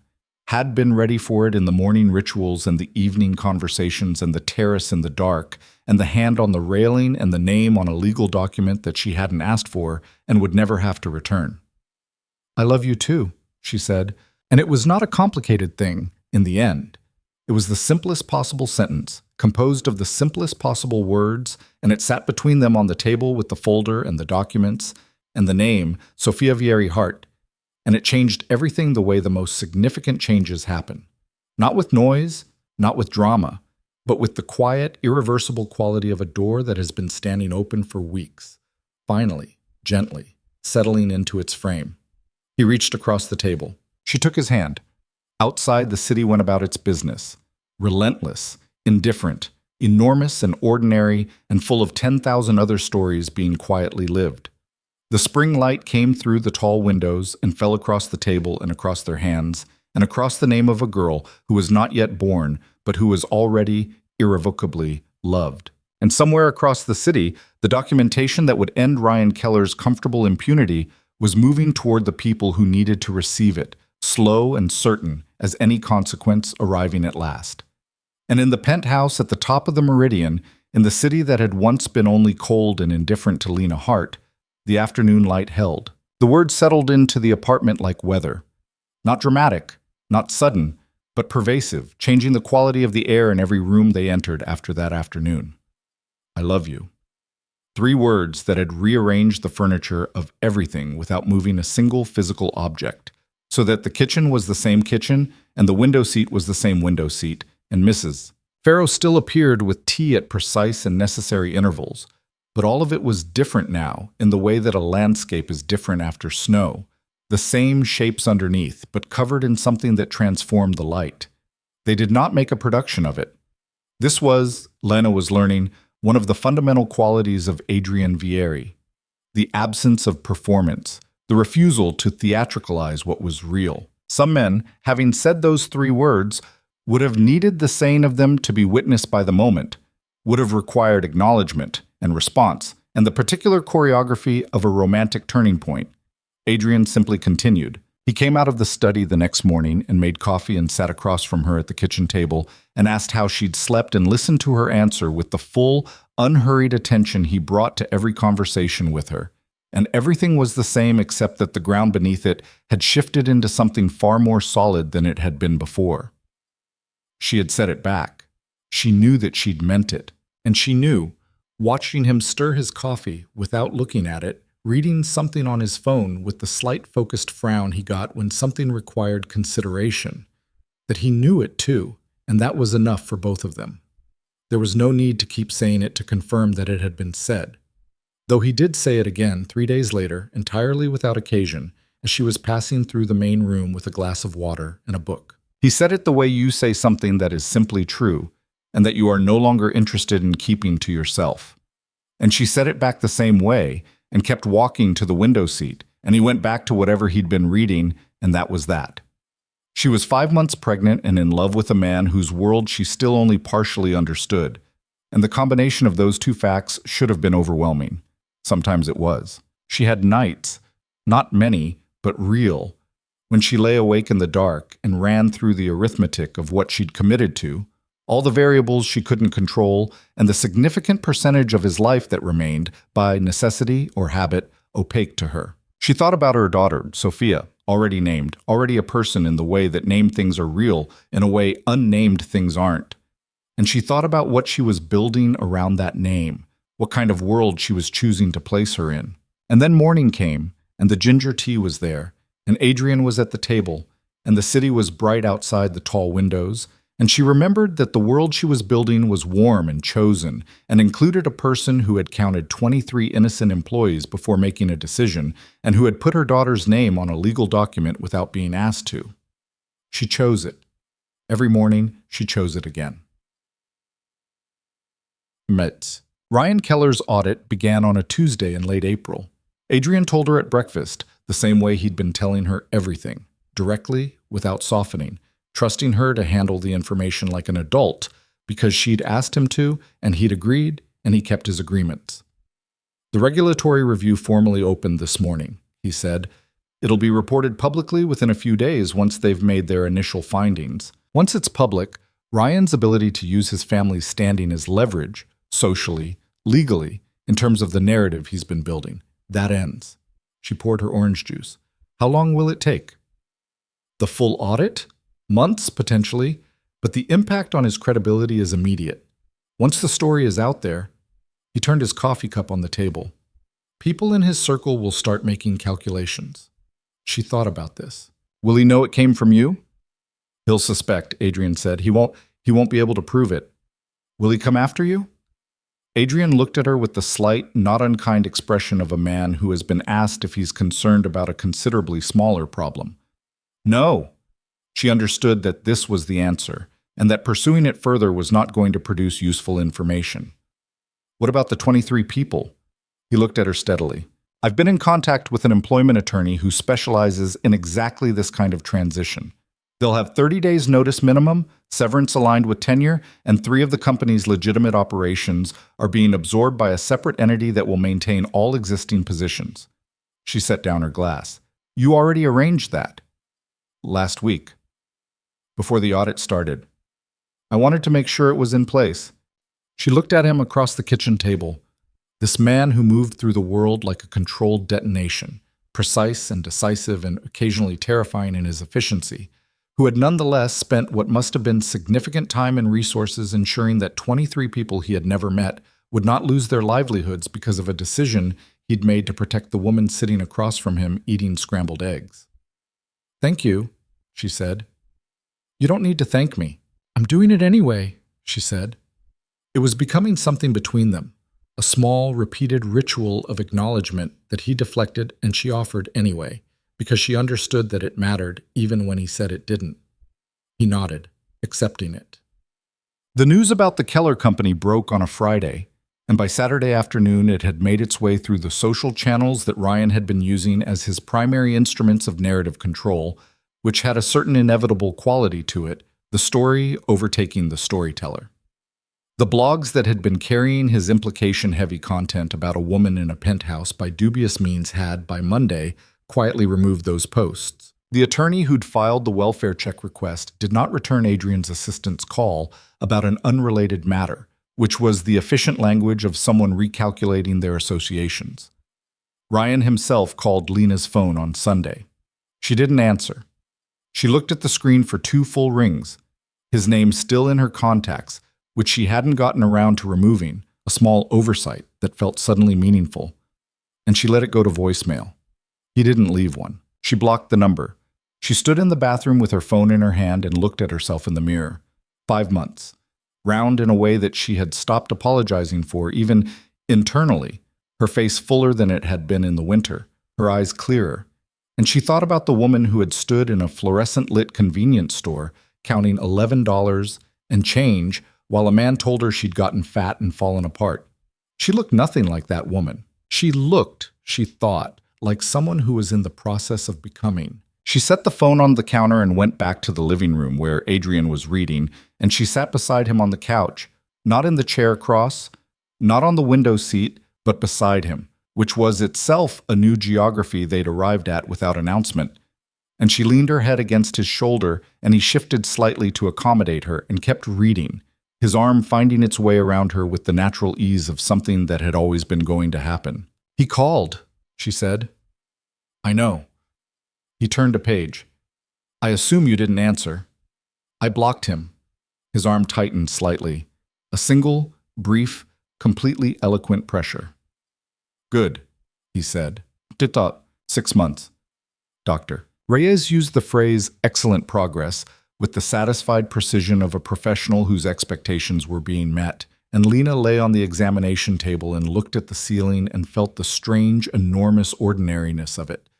That this thing which had seemed impossible to manage alone, which she'd been preparing to navigate on $11 in prenatal vitamins and 3 cents to spare, was now being handled with the full, considered resources of someone who had decided it mattered, that Sophia was thriving, that she herself was, by every clinical measure, healthy and well, and progressing exactly as she should be. She told Adrian in the elevator on the way back down, before they reached the car. "She says everything looks excellent," she said. He was quiet for a moment. "Excellent," he repeated with a quality in his voice that she recognized now, the one that appeared when something reached past the management. "She's head down already," Lena added. "She's been moving a lot, especially at night." "I know." He said it without thinking, and then seemed to register what he'd said and added, "I hear you sometimes, in the night, moving around." She looked at him. "The walls here are not that thin." "I don't sleep well," he said. "I hear things." She understood in the quiet way she was coming to understand most things about him that this was true in a different and more fundamental sense than thin walls. That he had spent so many years attuned to the particular frequencies of threat and change and things requiring his attention that he had lost the ability to simply sleep through a night, and that her presence in the apartment had been absorbed into that vigilance in the way that things you care about inevitably are. "She moves most around 2 in the morning, Lena said. "I've noticed." She looked at him as the elevator opened to the lobby. "You count my heartbeats too, don't you?" she said. It wasn't really a question. He held the elevator door. "I don't know what you mean." "You do," she said, and walked out ahead of him, and she was smiling, and she heard him follow. It was in the 7th month that he asked her, not with elaborate staging, not with the choreography of a proposal that announced its own significance before it happened. This was consistent with everything she knew of him. The avoidance of performance, the preference for truth over presentation. They were on the terrace. It was an evening in May, warm enough finally to be outside without a coat. The sky over the city, that particular shade of deep blue that arrives between the last of the light and the full dark, the hour that belongs to neither day nor night, but to the specific, generous quality of in-between. She had her feet up on the second chair because her ankles had been swelling, a development that Dr. Reyes had called entirely normal, and Lena had called deeply unfair in a tone that had made Adrian's mouth do its rare, complete version of a smile. He was beside her, his chair turned slightly toward hers, a drink he'd been nursing for an hour on the table. He'd been quiet for a while. Not the loaded kind of quiet, she knew the difference now, but the companionable kind, the quiet of two people with nothing they need to perform for each other. Then he said, "I want to ask you something, and I want you to hear the whole thing before you answer." She looked at him. "Okay?" He turned his chair to face her fully. He didn't reach for her hands. Not yet. He met her eyes, and she saw in his face the thing that appeared when he was about to say something that cost him, the slight, visible effort of a man committed to honesty about things he'd spent most of his life keeping close. "I've been thinking about what I've built," he said, "the last 10 years, what I've been involved in, how I've operated." He looked at the city for a moment, then back at her. "I'm not going to pretend it's been clean. You know what I am. You've known it since the night my name made Ryan Keller's face change. I'm not asking you to pretend otherwise."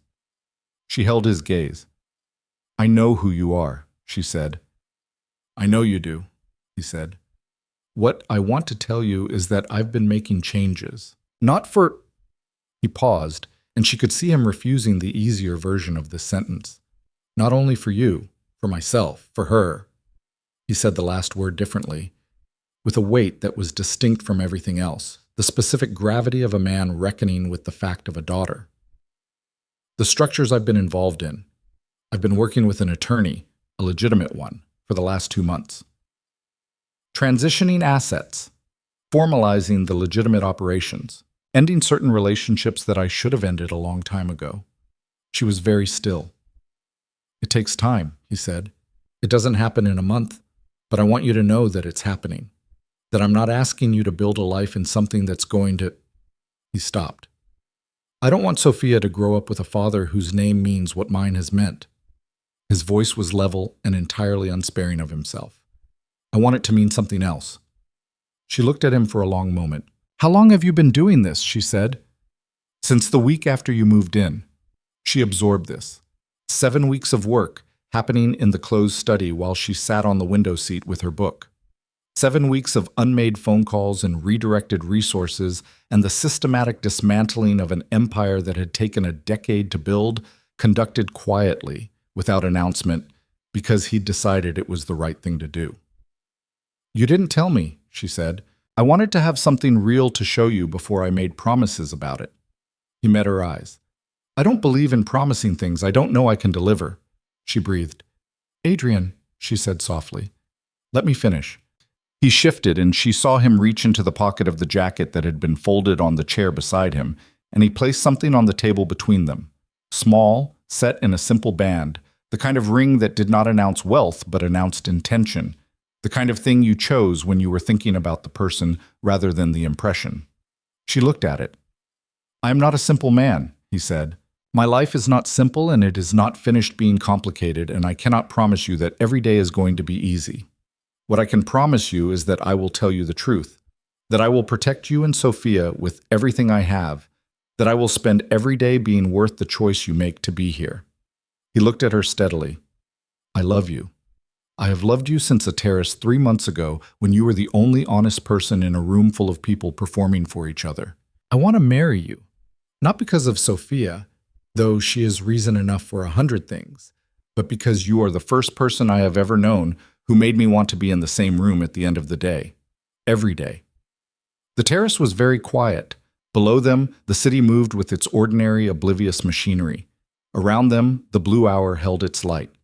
She looked at the ring. She thought about the woman on Carver Street with her budget written on index cards, and her 2 sweaters against the cold. She thought about $11.03 and a bag of saltines and a stranger walking through a door that changed the whole direction of the night. She thought about ginger tea and 23 employees and a legal document with her daughter's name already on it, and a man who had read research on morning sickness because he wanted to understand what she was dealing with. She looked at him. "Yes," she said. He picked up the ring. He took her hand, carefully, with the focused attention he brought to things that mattered, and placed it on her finger, and it fit, which should not have surprised her, but did, in the way that all things fitting sometimes still manages to be remarkable. She looked at it on her hand. "How did you know the size?" she said. "Mrs. Farrow," he said. She looked at him. "Mrs. Farrow? She's very observant." "Mrs. Farrow has been knowing about this for approximately 3 weeks," he said, and there was something in his face that was not quite a smile but was adjacent to one, the private, pleased expression of a man who has managed a logistical operation with his characteristic efficiency. She was very discreet. Lena looked at the ring. She thought about Mrs. Farrow, with her efficient manner and her perfectly calibrated tea, who had been quietly complicit in this for 3 weeks and had not let it change her expression by a single degree. She laughed. It came up the same way it had with the ultrasound comment about Sophia's nose, without warning, full and genuine, the kind of laugh that is not performance but release. And Adrian watched it with the same expression he'd had then, the open, unguarded pleasure of a man who had not expected to be made to feel this way and had not constructed any defense against it. "She's extraordinary," Lena said when she could. "She is," he agreed. Lena leaned her head against his shoulder, the way she'd been doing for weeks now on the couch, except that here on the terrace the city was spread below them, and the blue hour was deepening into dark, and his arm came around her with the certainty of something that had always been going to happen, inevitable in the way of all things that are simply right. "We're going to need a bigger place," she said. "I own a building," he said. She looked up at him. "Of course you do. 3rd floor has been empty for a year. Good light, garden access." "Adrian? 4 bedrooms. The 4th could be, Adrian." But she was laughing again, and he knew it, and his arm tightened, and below them the city blazed with all its 10,000 lights and all its 10,000 lives. And none of them were this one. Adrian had apparently used for significant purposes, Adrian had apparently used for significant occasions before, and that carried itself with the discreet gravity of a place accustomed to moments. But small in the sense that mattered. Only the people who were real were present. Mrs. Farrow sat in the front row with the precise posture and entirely controlled expression of a woman who absolutely was not going to cry and absolutely did. Marcus Webb, who was Adrian's attorney and had apparently been his only consistent friend for 15 years, served as witness with the competent warmth of a man who had waited a long time to attend this particular event and was relieved it had finally arrived. "Doctor." Reyes came because Lena had asked her, because she was one of the small number of people who had been present for the actual construction of this life, and not just its finished surfaces. There was no one from Lena's old life. There were people she might have wanted there. A college friend she'd lost in the drift of difficult years.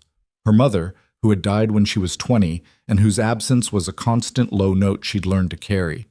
But there were none of the performances that attach themselves to large gatherings, none of the social debt, none of the explaining.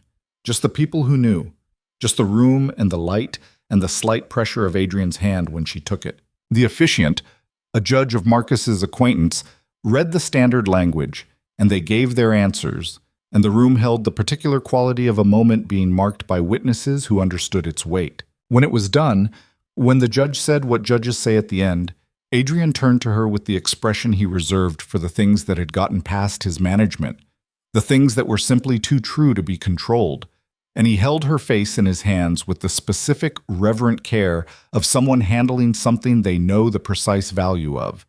And he kissed her with the same quality, not with urgency or claim, but with the profound, unhurried recognition of arrival. Mrs. Farrow produced a handkerchief. Marcus Webb looked at the ceiling with the expression of a man who was emotionally affected and choosing to locate his composure in architectural observation. Dr. Reyes smiled the way doctors smile when an outcome exceeds its prognosis. Fun. At the dinner that followed, in the warm light of the private room with the small gathering of people who were the entire world of two lives that had been, for different reasons, deliberately reduced to what was essential, Lena sat beside her husband and ate food she didn't have to count the cost of, and held a glass she touched but didn't drink from, and looked at the room. She thought about Ryan Keller, whose audit was moving through its second month and whose name had become, in the social channels he'd weaponized, a word spoken carefully. She thought about Carver Street. She thought about $11. She thought about how the worst night of her life, cold and raining and completely humiliatingly alone, had been the night that changed everything. "What are you thinking about?" Adrian said quietly, beside her. She turned to look at him. The candlelight caught at the ring on her left hand, and the careful, particular attention on his face, and she thought, this man counts the cost of his decisions to the last person. This man read research on morning sickness. This man heard me in the night and did not pretend he had not. "I'm thinking that I almost didn't go to the store that night," she said. He looked at her. "I almost didn't go. I was going to wait until morning for the vitamins. I was tired and it was raining." She held his gaze. "I went because I made myself. Because I told myself that taking care of Sophia meant not skipping things even when it was hard." She paused. "And then I walked in and there was Ryan, and I thought it was going to be the worst thing, and instead..." He was very still. "Instead," she said again, and the word held everything. He reached for her hand under the table. He found it and held it with the same careful deliberateness as the first time, on the railing of the terrace, in the cool air of an earlier spring. "I was in that neighborhood for a reason," he said. "A meeting 3 blocks over. I don't take that route. I took it that night because..." He stopped. "Because?" "I don't have an explanation," he said. "I just took it." She looked at him. "Maybe she was already arranging things," Lena said, her free hand moving to her stomach. The gesture she'd never stopped making. The first thing every morning. The accounting of the most important truth. He looked at where her hand rested. "Sophia Vieri Hart," he said quietly, like a name that was also a declaration, like a thing he was saying to the world and to himself simultaneously. "She's going to be extraordinary. She's going to be trouble," Lena said. "Same thing," said Adrian Vieri, and he smiled. The full version, the one that reached everything. And in the warm light of the room, with their small gathering of people who were the whole world of what they'd built, Lena felt it again. The same thing she'd felt on the first morning at the Meridian, looking at the city in the clean, wide light. The feeling that things might be all right. Except that now, sitting in the candlelight in a room full of the people she loved, wearing a ring chosen for her, rather than presented, carrying a daughter already named and already claimed, her hand in the hand of a man who had spent 7 weeks quietly dismantling an empire because he wanted to become someone worthy of the life he'd chosen. It was not a feeling that things might be all right. It was the knowledge, settled and solid and entirely certain, that they already were. The third-floor apartment in Adrian's building had good light. He had not been wrong about that. The windows faced south and east, and in the mornings the sun came through with the particular generosity of rooms that have been waiting for occupants, filling the space from corner to corner, pooling on the hardwood floors in long, bright rectangles, finding the dust motes and making them briefly luminous before the day fully established itself and everything became ordinary again. Lena had stood in the empty rooms on a Tuesday afternoon in early June, 7 months along, one hand on the doorframe and one on her stomach, and looked at the way the light moved across the walls and thought, yes, this is where we begin. The garden access Adrian had mentioned turned out to be a private courtyard. Not large, but real, with a stone path and raised beds that someone had once tended and then abandoned. The perennials returning anyway with the stubborn optimism of things that had not been informed of their neglect. She had stood in it that same afternoon while he waited near the building door with the particular patient stillness of a man who already knew the answer, but understood that the person beside him needed to arrive at it herself, and she had looked at the raised beds with their untended abundance and thought about what they could become. "The tomatoes are already coming back," she said. "They've been coming back for 3 years," he said. "No one's been here to notice." She looked at the beds, at the riot of green that was happening, whether anyone wanted it to or not. "I'm going to want to fix these," she said. "I know.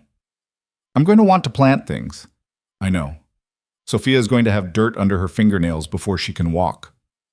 "Probably." She turned to look at him.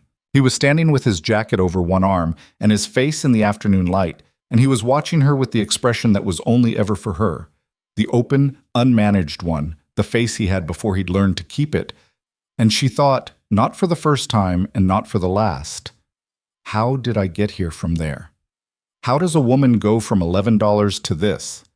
The answer, she was learning, was not luck. It was not rescue, though it had felt like that in the first cold hours of the first night. It was something more complicated and more requiring of her. The decision, made in every single morning since Carver Street, to stay, to keep choosing, to not disappear into victimhood or gratitude or fear, but to show up every day as the person she had always been underneath the difficulty. She had done that. He had met her there, and they had built this, together, in the way that things are built when two people stop performing for each other and start simply working. "Okay," she said. "Okay," said Adrian. They moved in on a Saturday. Says, long. The light lasting until 9 in a long. The light lasting until 9 in a way that felt like a gift after the compressed darkness of the winter she'd spent counting her last dollars on Carver Street. Lena was 8 months along, and her body had reached the stage that doctor Reyes described as late third trimester with clinical neutrality, and that Lena experienced as a comprehensive renegotiation of her relationship with gravity. She moved differently now.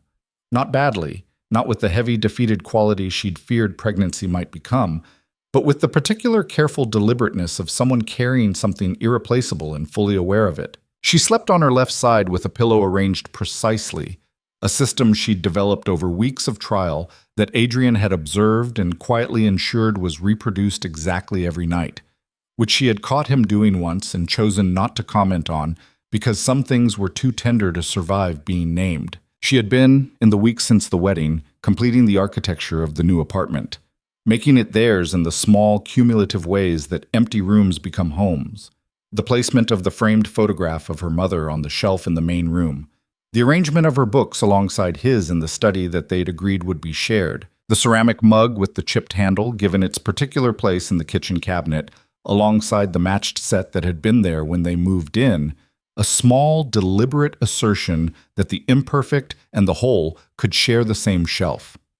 Adrian had watched all of this with the attentive, pleased quality of a man who had lived in spaces that were maintained for function and now found himself in one that was being tended for meaning.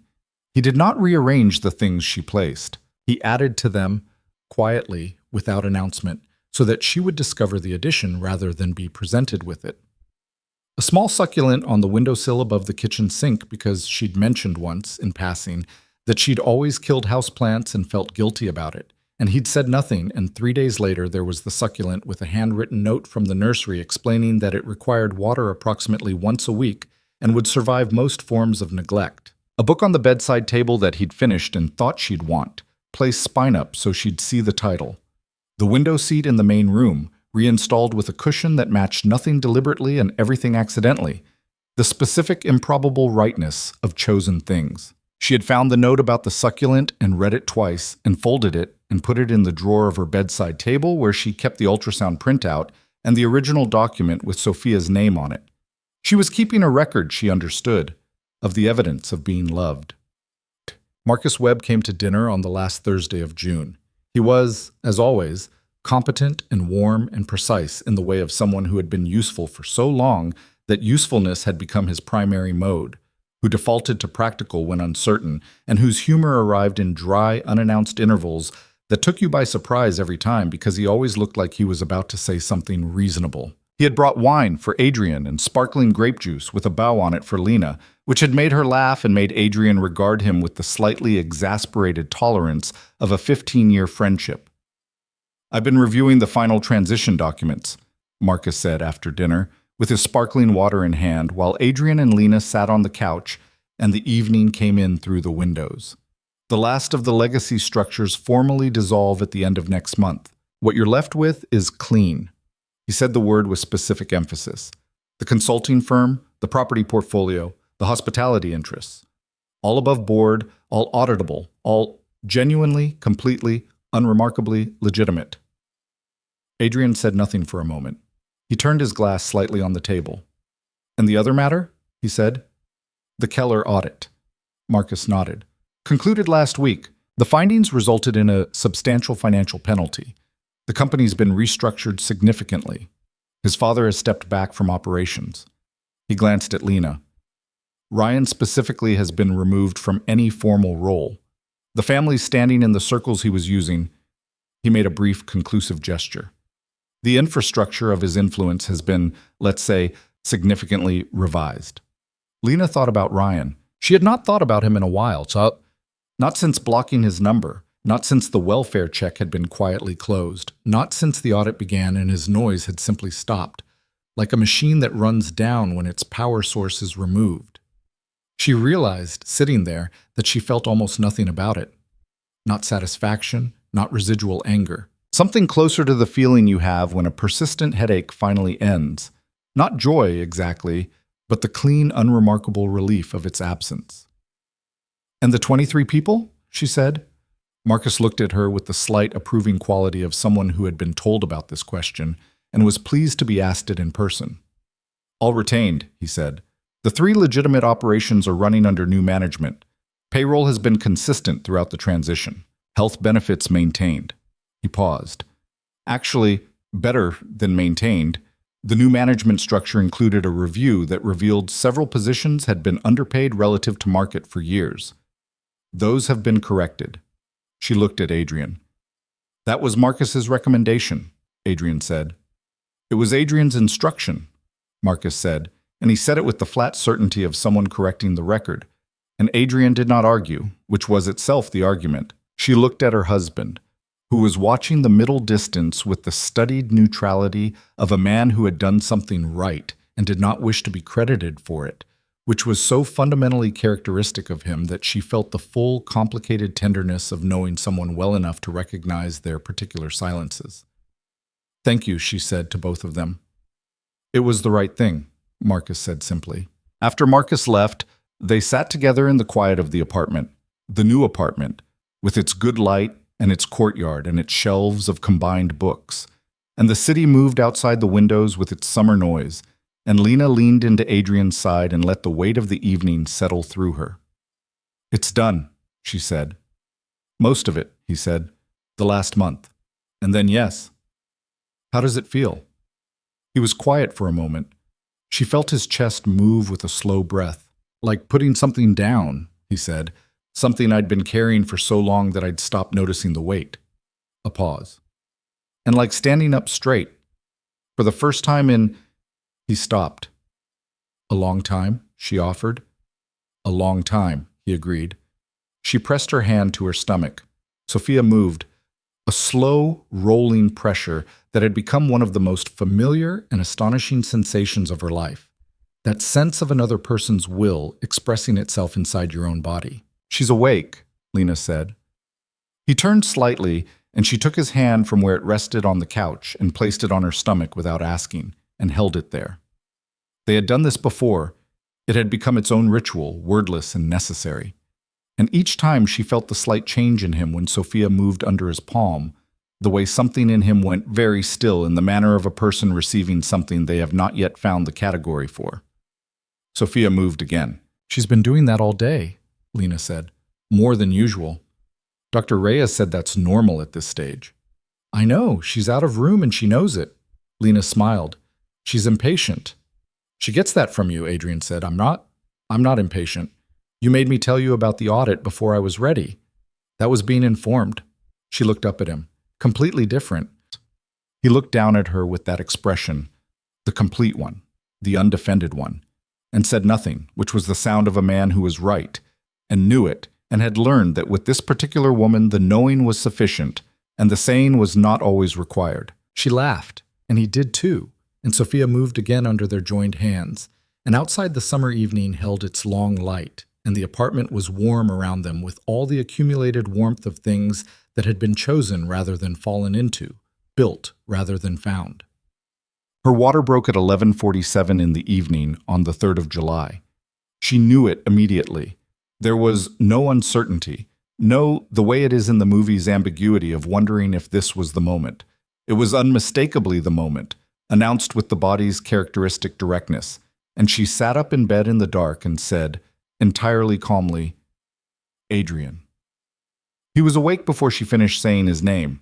This did not surprise her. She had known, from the first weeks of sleeping in proximity to him, that he moved in the shallow waters of sleep, that full unconsciousness was a thing he permitted himself in controlled intervals, and that her voice specifically, she had noticed, as distinct from sounds that didn't involve her, brought him up immediately.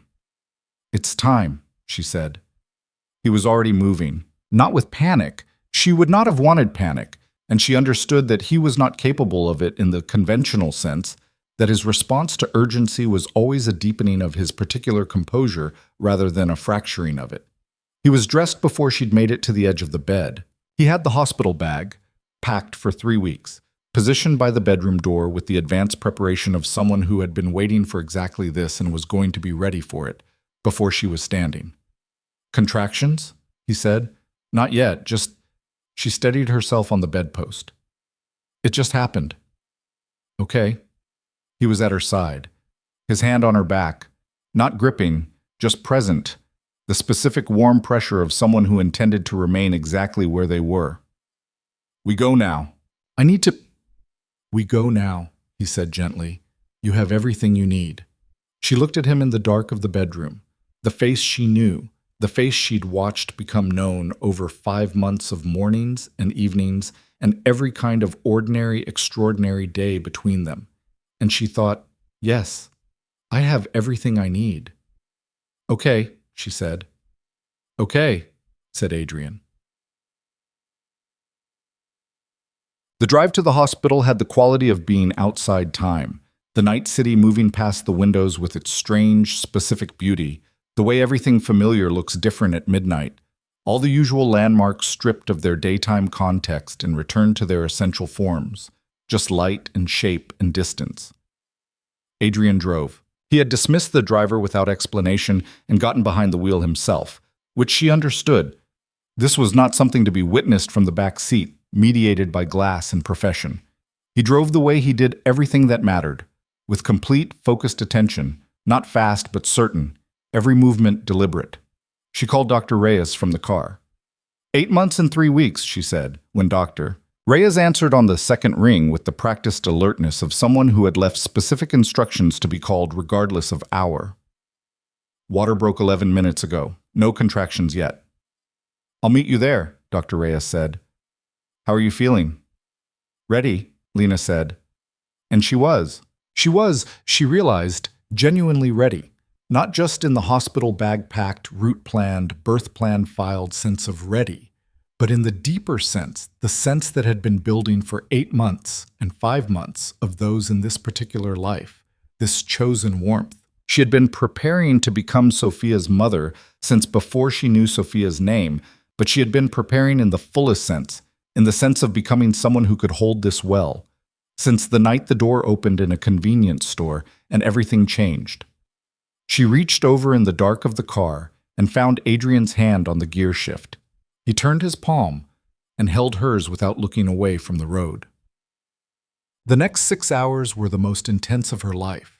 Labor arrived with the comprehensive authority of a natural event. Not cruel, exactly, but absolutely indifferent to preference, moving on its own schedule with its own logic, demanding everything and offering nothing in return except the thing at the end of it, which was the only thing that mattered.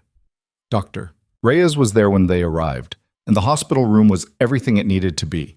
Efficiently managed, thoughtfully staffed. The particular atmosphere of a place where the ordinary miracle happened often enough to be handled with competence and still understood to be a miracle. Adrian did not leave. She had not expected him to. She knew him better than to expect retreat. But the specific quality of his presence through those hours was something she would carry forward for the rest of her life. He was there with the same fundamental characteristic that had defined him from the beginning, not performing comfort, not generating a version of support designed to make him feel useful, but simply, entirely, completely present. He held her hand when she needed it, held and released it when she needed her hands free. He spoke when she needed words and was silent when she needed quiet. He absorbed the intensity of it without flinching, without redirecting, without making any part of it about himself. At one point, somewhere in the 4th hour, when the contractions had reached their fullest expression and the room had narrowed to a very small circle of now, he was close to her face and she grabbed his collar and said, with the specific eloquence of a woman at the outer edge of her resources, "I need you to keep talking." "About what?" "Anything. The tomatoes, the courtyard." "I don't care."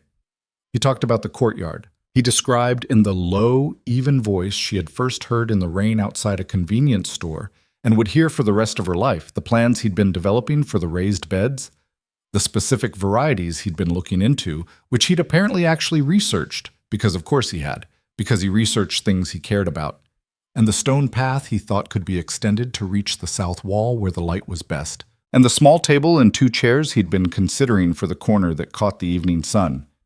"3 chairs," she said in between. A pause. "3 chairs," he agreed. She breathed through the next one. "Sophia will knock them over," she said.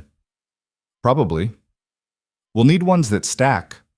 "I'll find ones that stack." She held his hand until her knuckles were white and he said nothing about it, and the room moved around them with its purposeful medical activity and doctor. Reyes said the things that needed to be said, and time did what time does in those rooms, stretched and compressed and lost its ordinary measurements. And then, at 4:51 in the morning on the 4th of July, the world arranged itself around a single, astonishing sound. The cry of Sophia Vieri Hart, entering the world with complete, absolute conviction. They placed her on Lena's chest. She was small, the specific, extraordinary small of a new person, complete in every way and barely larger than 2 hands. And she was red-faced and furious in the manner of someone who had been moved without their consent and intended to register their objection, and she smelled like something that had no other smell in the world. And Lena held her and looked at her face and felt the entire architecture of her life reorganize itself around this single point. Her daughter, Sophia. She was crying. She understood this distantly, felt the tears on her face without having made a decision about them. And she was saying something, she wasn't sure what, probably just the name, probably just Sophia. Sophia in the way that mothers say the names of their children in those first moments, as if the saying of it makes it true. And it does. It absolutely does. She looked up. Adrian was standing at the side of the bed, and he was looking at Sophia with an expression that had no management in it at all. She had seen him composed, and she had seen him open, and she had seen him, in the months of their life together, at various degrees of the controlled and the unguarded. She had seen the expression that appeared when Sophia moved under his palm, and the one that appeared when she laughed, and the one that appeared when he said "I love you" for the first time, and meant to say it simply, and said it with his whole chest instead. She had not seen this. This was new. This was the face of a man at the complete outer limit of what he knew how to hold. Not broken, not overwhelmed in the drowning sense, but opened, genuinely opened, the way a room is opened when all its windows are thrown wide at once, and the light comes in from every direction. His jaw was tight. His eyes were bright in the way eyes are bright when the mechanism that keeps them dry has been comprehensively exceeded. "Come here," she said. He moved to the bedside. He sat on the edge, and she shifted Sophia slightly, and he reached out one hand, the same careful, deliberate reach she'd come to know that always gave her the choice, and touched his daughter's face with 2 fingers. Sophia turned toward the touch, the instinctive, ancient, entirely unconscious turning of a new person toward warmth. Adrian made a sound. She had never heard him make that sound. It was small and involuntary, and it came from somewhere that the composed, controlled man who had walked through that fluorescent-lit door 7 months ago would not have recognized as a place he had access to. It was the sound of a man discovering that he had been capable of this all along and simply had not known it. "She has your nose," he said, and his voice was not entirely even. Lena looked at her daughter's face, the same face she'd insisted she could see in the ultrasound blur months ago, in the car on the way home from the second appointment. "You were right," she said softly. He looked at her. "You were right," she said again. "You could tell." He turned back to Sophia, and his hand curled very gently around her tiny fist, and Sophia's fingers, improbably, perfectly, wrapped around one of his. "Doctor." Reyes, who had been quietly managing the room with her characteristic efficiency, paused for a moment at the foot of the bed and looked at the 3 of them. And her professional composure did something at the edges that she permitted herself only briefly before returning to the necessary work of a woman who had much to attend to. Mrs. Farrow arrived at the hospital at 7 in the morning. She came with a bag that contained, among other things, a container of the specific ginger and honey tea she had been making for 8 months, still warm in its thermos, a clean change of clothes for Lena that had been selected with the precise practical intelligence of someone who had anticipated every relevant consideration, and a small blanket, hand-knitted, pale yellow, folded with the care of something made rather than purchased. She stood at the door of the room and looked at the 3 of them. Lena in the bed, with Sophia in her arms, Adrian in the chair pulled close to the bedside with his daughter's hand still wrapped around his finger, both of them looking at the small, sleeping face with the identical expression of people who cannot stop looking at the most remarkable thing they have ever seen. And Mrs. Farrow set the bag down on the table near the door with her characteristic efficiency and said, entirely matter-of-factly, "She looks exactly as she should." Lena looked up. "Come meet her." Mrs. Farrow crossed the room. She stood at the bedside and looked at Sophia for a long, quiet moment, and her face did the thing it had done at the wedding, the thing it was not going to do that it did anyway, that she permitted herself for exactly 3 seconds before returning to her usual composed presentation. "Sophia," she said. "Sophia," Lena confirmed. Mrs. Farrow straightened and placed the thermos on the bedside table. "You should drink that," she said, "and eat something. I have—" She reached into the bag. "Mrs. Farrow," Lena said. She looked up. "Thank you," Lena said, "for everything, since the beginning." Mrs. Farrow looked at her for a moment. Then she looked at Adrian, who was watching this exchange with the private, warm expression of a man who appreciated what was happening and knew better than to comment on it. "It has been," Mrs. Farrow said, with the specific understatement of a woman for whom understatement was a primary emotional language, "a privilege." She produced a breakfast container from the bag and set it on the tray table with finality, and that was that. Marcus Webb came at 9, with flowers that he'd clearly selected himself given their slightly chaotic exuberance, and stood at the foot of the bed looking at Sophia with the expression of a man encountering something he had no professional category for and was finding this deeply clarifying. "She's very small," he said. "She'll get bigger," Adrian said. "All of them do," Marcus agreed, as if confirming a legal principle. Then, after a moment, "She looks like both of you." Lena and Adrian looked at each other. "She has her nose," Adrian said. "She has his eyes," Lena said. Marcus looked at the baby. "She has the look of someone who's going to cause significant problems for everyone in the best possible way," he said. "We've established that," Lena said.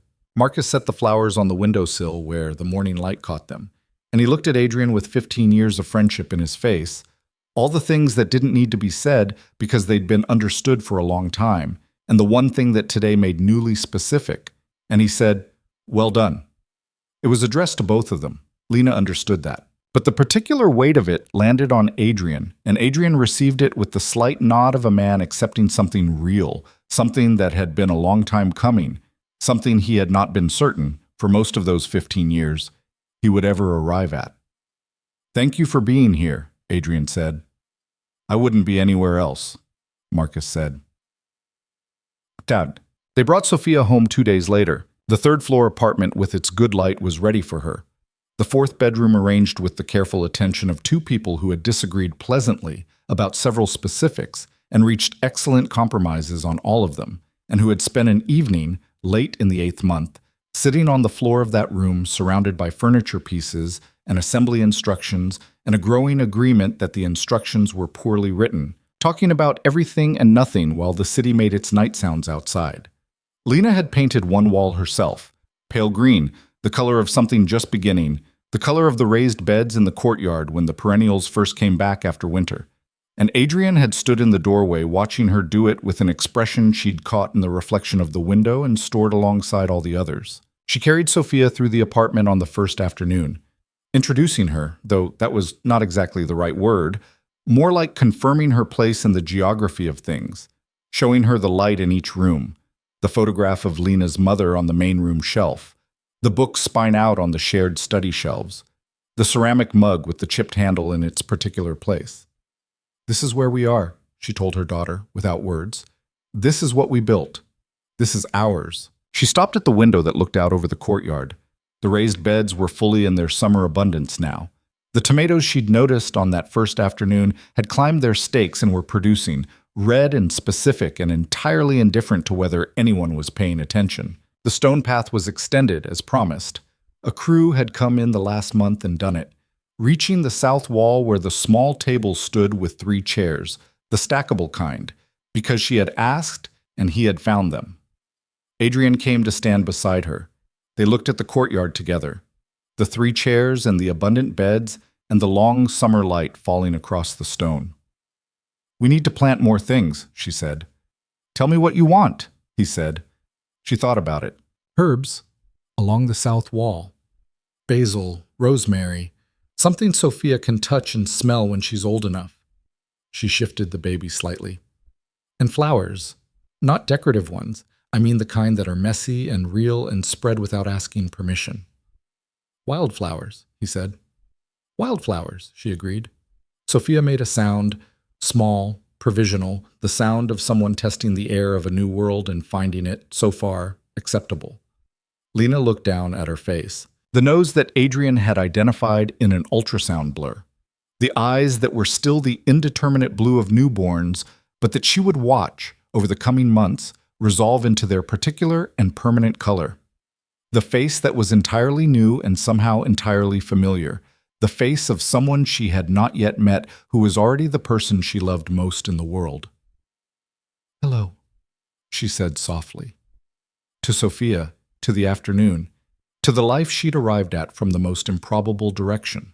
Sophia's eyes moved, unfocused, searching, the way very new eyes do, finding light without yet knowing what to do with it.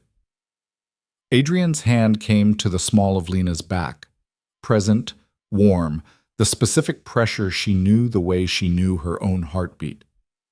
She's looking at the window, he said. She likes the light, Lena said. She always moved more in the morning, when the sun came in. He made a small sound of recognition, the sound of confirming something he'd suspected. She looked at him. What? Nothing. But his expression was the open one, the complete one, the face she had been falling in love with since it had appeared in the rain outside a convenience store and changed the entire course of the night, of the months, of everything. Just that she already knows what she likes. Very heart women, Lena said. We generally do. He looked at her with that, and she could see everything in it. The 7 months, and the ginger tea, and the terrace in the dark, and the 3 chairs, and the name on a document that had told her she was free to choose, and the choice she had made every morning since, and would make every morning forward. She could see all of it, and she knew he could see her seeing it, and neither of them needed to say anything about it because they had both learned by now that the most real things were the ones that didn't require the saying. But he said it anyway. I love you, Adrian said. Both of you. Lena looked at their daughter, and then at her husband, and the afternoon light came through the window and fell across all three of them with complete democratic warmth. We love you too, she said. Sophia moved her hand, the small, uncoordinated gesture of a person not yet in control of her own reach, and her fingers found Adrian's where they rested at Lena's back, and curled improbably around one of them. The same way they had in the hospital room, the same instinctive, ancient, entirely unconscious turning toward warmth. Adrian went very still, and Lena watched the man who had once ruled through power and silence and the strategic management of everything he felt. Watched him look at his daughter's hand around his finger, and look at his wife's face, and look at the courtyard with its 3 chairs and its wildness coming back whether anyone wanted it to or not. And she watched him arrive, completely and without reservation, at the place he had been working toward for a long time. Not the empire, not the control. This, just this, the light through the window, the weight of a daughter in the arms of the woman he loved, the wild, unmanageable, completely ordinary miracle of a family that had built itself from 2 wounded people who had each, in their own particular way, spent a long time not believing they deserved one. Outside, the city continued its enormous, indifferent business. Inside, in a 3rd-floor apartment with good light and a courtyard full of things returning without permission, a new family stood at the window and looked at the afternoon. And the afternoon looked back, and the story that had begun on a rainy night in a fluorescent-lit store with $11.03 was not over. It was in every way that mattered, only just beginning. And it was enough. It was, in fact, everything.